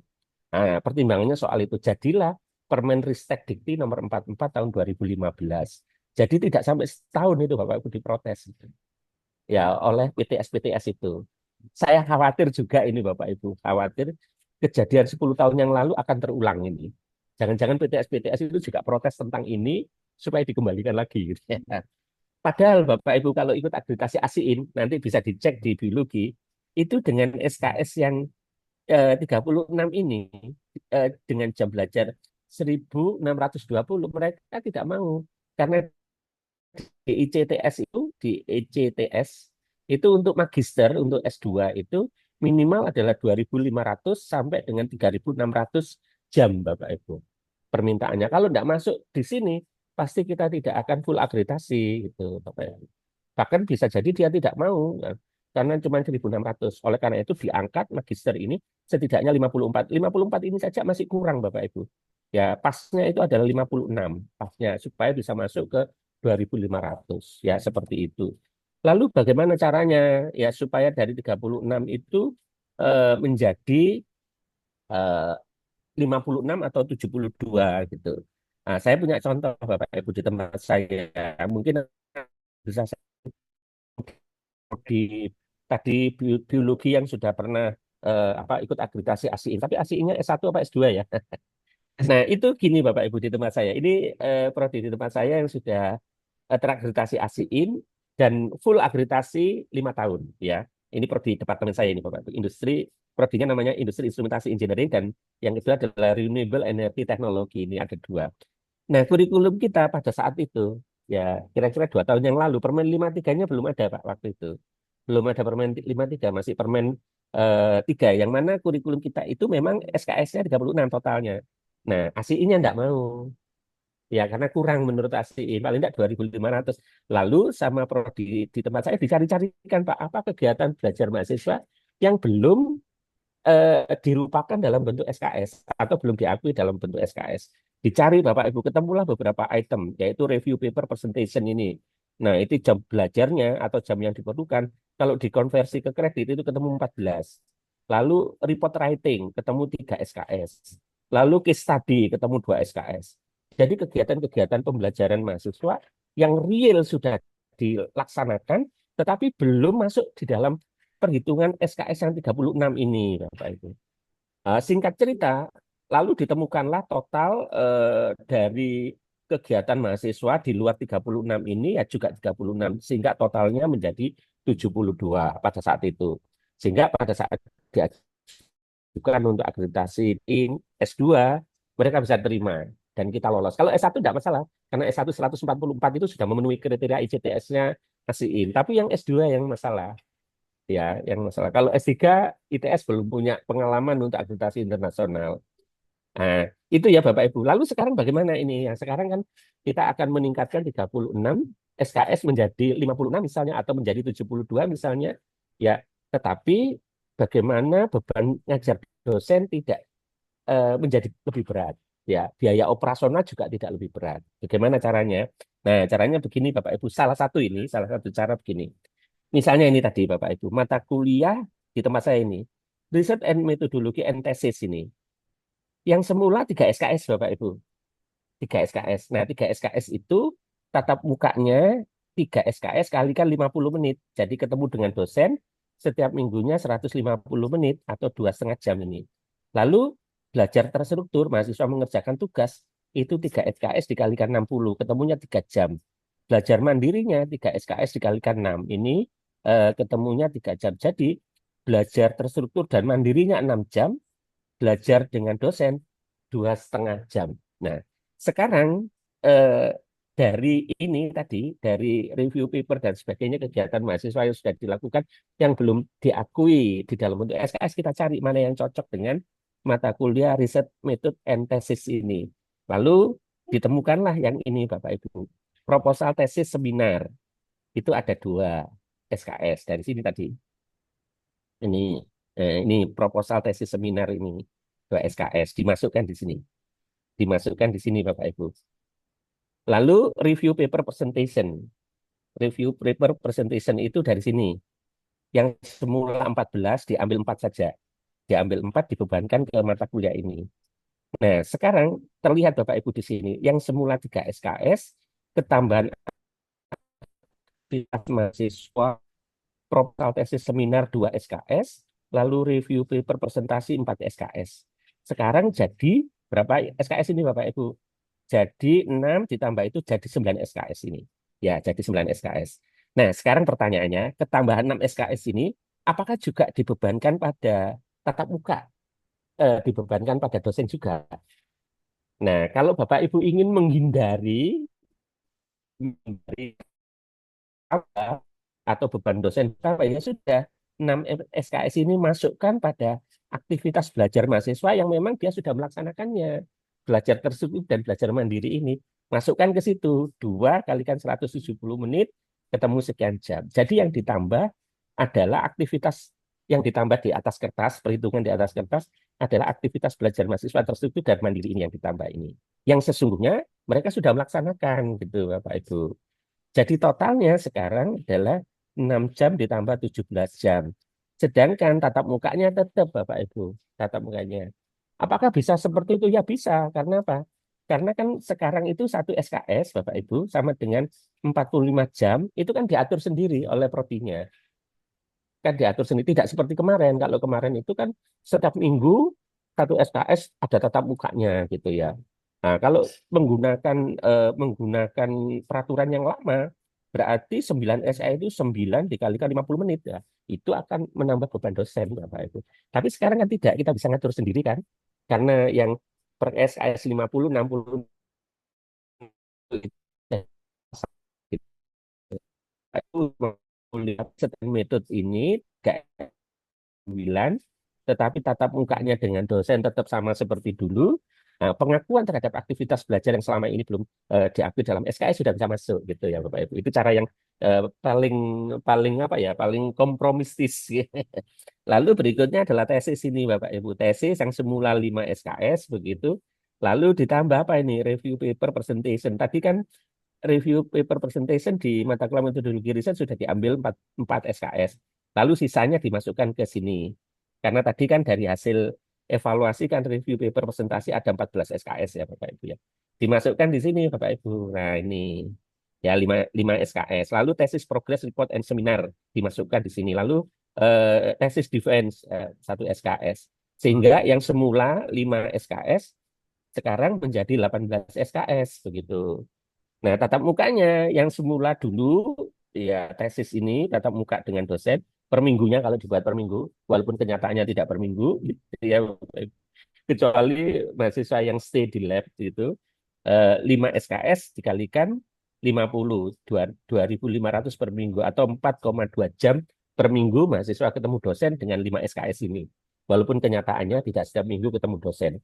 Kecuali kalau dosennya dan mahasiswanya itu sama-sama stay di lab. Ya, jadi tempat saya itu ada dosen yang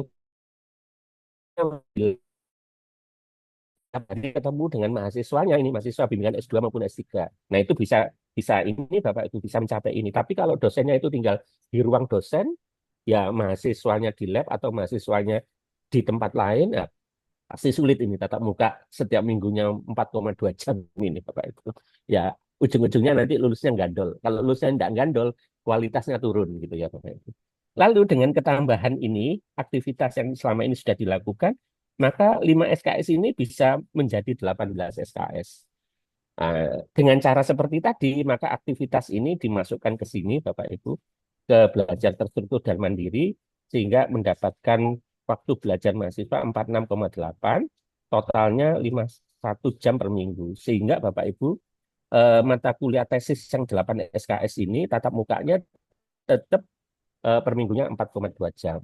Nah, demikian Bapak Ibu salah satu cara ya bagaimana memperbesar SKS mata kuliah tetapi tidak menambah beban mengajar dosen ya. Tetapi Bapak Ibu di tempat saya ada yang mendapatkan berkah dari sini. Waduh, kebetulan ini Pak Samsul. Selama ini kita sulit ini bagaimana mengalokasikan dana untuk menambah HR dosen gitu. Dengan adanya ini tatap mukanya ditambah Bapak Ibu sehingga HR tambahannya dosen menjadi meningkat. Terutama di prodi-prodi pendidikan profesi Bapak Ibu. Eh, eh, Magister ya.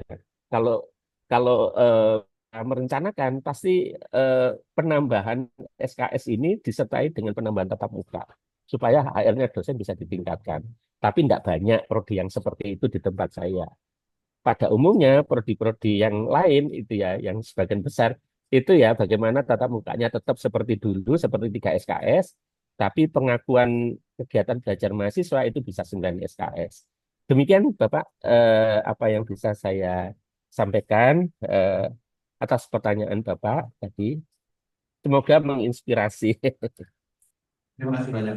Jadi Nggih, eh, kebetulan di jurusan biologi memang tadi dikatakan Bu Retno di sudah dapat akreditasi ini memang salah satu komentar dari asesor karena kami awalnya dapat 1 tahun baru kemudian setelah direspon dapat yang 5 tahun. Salah satu materinya adalah tentang konversi SCTS.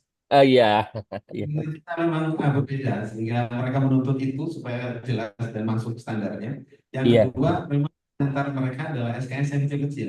Memang mereka bilang antara 4 dan 6 sehingga iya, iya, ya iya, ke sana akhirnya baru sampai ke iya, iya, target. Memang seperti itu Pak yang saya iya, sampaikan iya Pak. Berarti dengan proses eh, prodi jurusan biologi iya, melakukan iya. Ya, berarti kita punya pengalaman yang sama ya, Pak ya. Iya, jadi kita punya pengalaman sebelum adanya Permen 53 ini. Jadi 3 tahun, 4 tahun yang lalu sudah mengalami hal yang seperti ini. Jadi pada saat Permen 53 meminta 54 sampai 72 sudah tidak menjadi kendala karena kita sudah mengalaminya itu gitu. Tinggal sekarang diformalkan ya di dalam kurikulum ya, di dalam kurikulum bagaimana supaya 36 itu bisa secara formal menjadi antara 56 sampai 72. Gitu saja, Bapak. Oke? Ya. Alhamdulillah ya. Eh, Monggo kalau ada yang lain lagi. Terima kasih Pak Samsul Arif. Eh, saya tahu saya juga ada pernah rekan S3. Oh Oke, iya, oke, saya monggo tanyakan Pak. dulu. Oke. Saya sebagai tim taksos untuk prodi S3 di IPA, Oke, IPA Research, Pak Samsul Arif. Nah, eh, oke, yang menjadi pertanyaan kami terkait dengan kontrol sistem terkait dengan supervisi. Ya, ada tipikal yang bisa melampaui target waktu.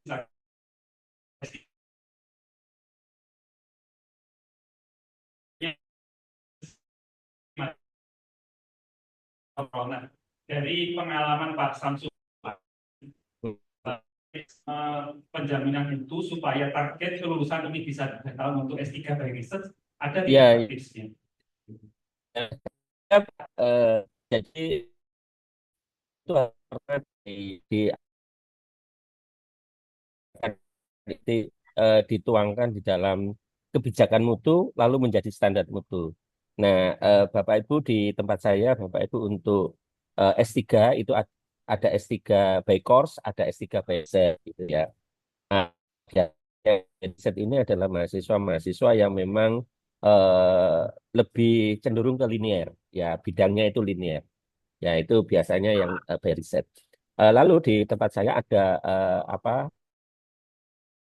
standar yang mereka harus ikuti, Bapak Ibu, di mana di dalam setiap semester itu untuk mahasiswa by riset itu ada progres, ya, progres pekerjaan yang dia lakukan itu minimal 2 kali, ya, dan itu penyelenggaranya adalah program studi, ya, program studi yang mengatur jadwalnya itu, ya. Lalu nanti di semester berikutnya juga ada progres 2 kali karena harus store nilai ini Bapak Ibu kan, ya, ke PD Dikti kan, setiap semesternya harus store nilai. Nah, oleh karena itu dibuat mekanisme seperti itu. Sehingga dengan mekanisme progres yang diatur oleh prodi itulah Bapak Ibu bisa terjaga apa namanya tepat waktu, penyelesaian tepat waktu bagi mahasiswa. Kalau itu penjadwalan itu didasarkan pada dosen, nah itu bisa macam-macam. Ya, ada dosen yang sangat sibuk, ada dosen yang sibuk, ada dosen yang barangkali walaupun sibuk konsen dengan mahasiswa bimbingannya. Nah itu akan Bapak Ibu untuk lulus melebihi waktu yang ada, gitu ya. Oleh karena itu dibuat mekanisme yang dijamin oleh sistem penjaminan mutu masing-masing itu yang harus dijalankan. Ya. Nah itu Bapak Ibu seperti itu kira-kira. Jadi maksud saya gini, untuk menjamin mahasiswa lulus tepat waktu, paling tidak ada kebijakan, lalu ada standar, lalu ada pelaksanaannya, ya, pelaksanaannya. Paling tidak harus ada itu, Bapak Ibu, ya. Kira-kira begitu, Pak. Ada crossing lagi? Monggo kalau ada Setelah itu crossing. sudah di Bapak Ibu sudah lebih jam 10. Baik, terima kasih Pak Samsudin. Perkenalkan saya Bu Dewi dari Kaprodi Kimia. Oke, monggo Bu Dewi. Kimia S1 atau S2? Kimia S1. Ya. Oke, monggo Bu. Ini Pak, ingin saya tanyakan untuk biasanya untuk pencapaian CPNK dan CPL. Nah, kan harus assessment-nya harus terlampaui Pak ya, sesuai yang kita. Nah, ini permasalahan di kami.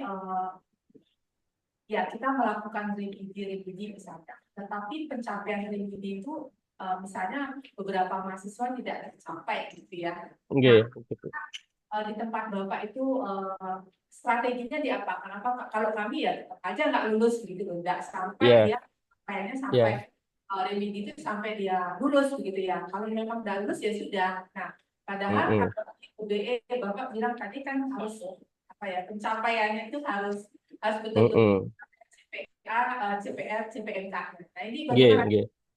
Ya Bu. Yang pertama adalah yang harus kita penuhi adalah kriteria minimalnya dulu, Bu ya. Jadi kriteria minimalnya itu apa? Kriteria minimalnya itu adalah kita punya kebijakan tentang remedial, perbaikan nilai.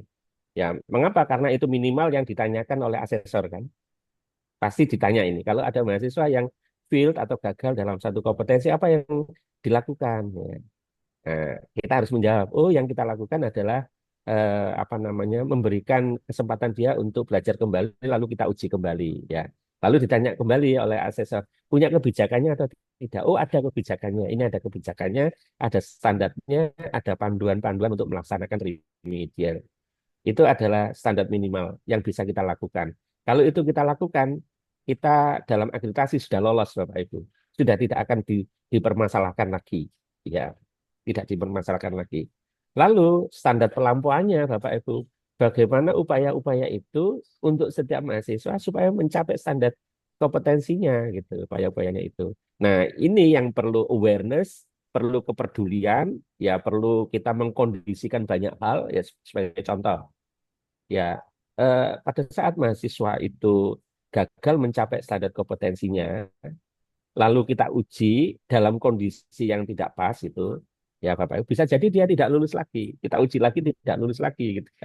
Bahkan di tempat saya itu ada pendapat dosen yang mengatakan jangankan 3 kali, karena kebijakan di tempat saya 3 kali Bu, remedial itu 3 kali. Jangankan 3 kali, 10 kali pun saya akan kasih itu. Begitu skeptisnya dengan remedial dia.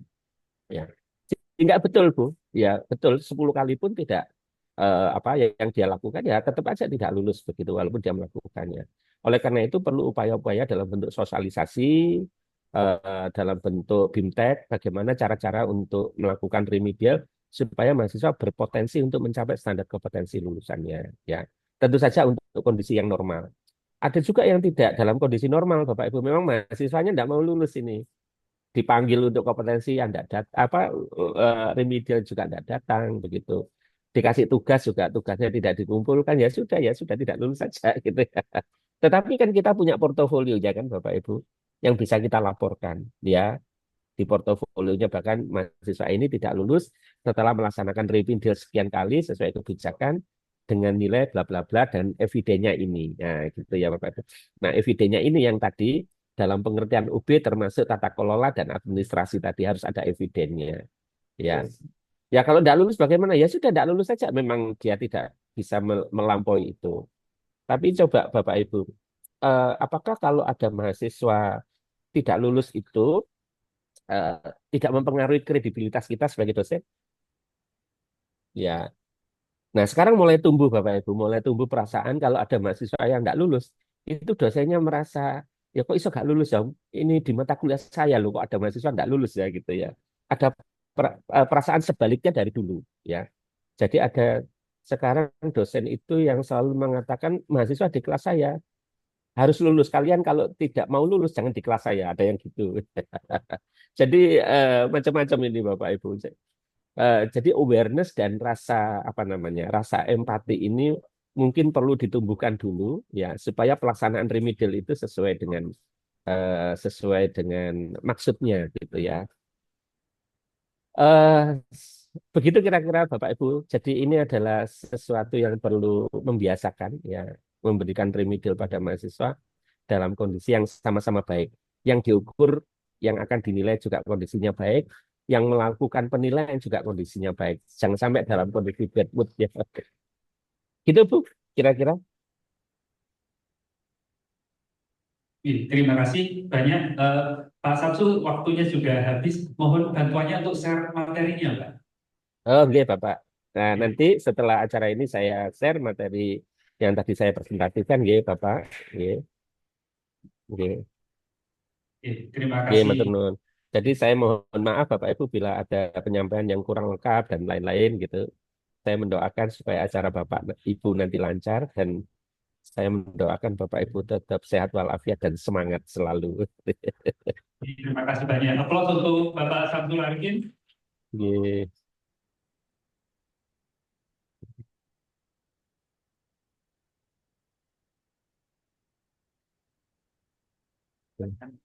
Ini monggo bisa meninggalkan. Ya, saya izin ya Bapak Ibu live ini saya pindah ke Lokakarya di departemen saya ini.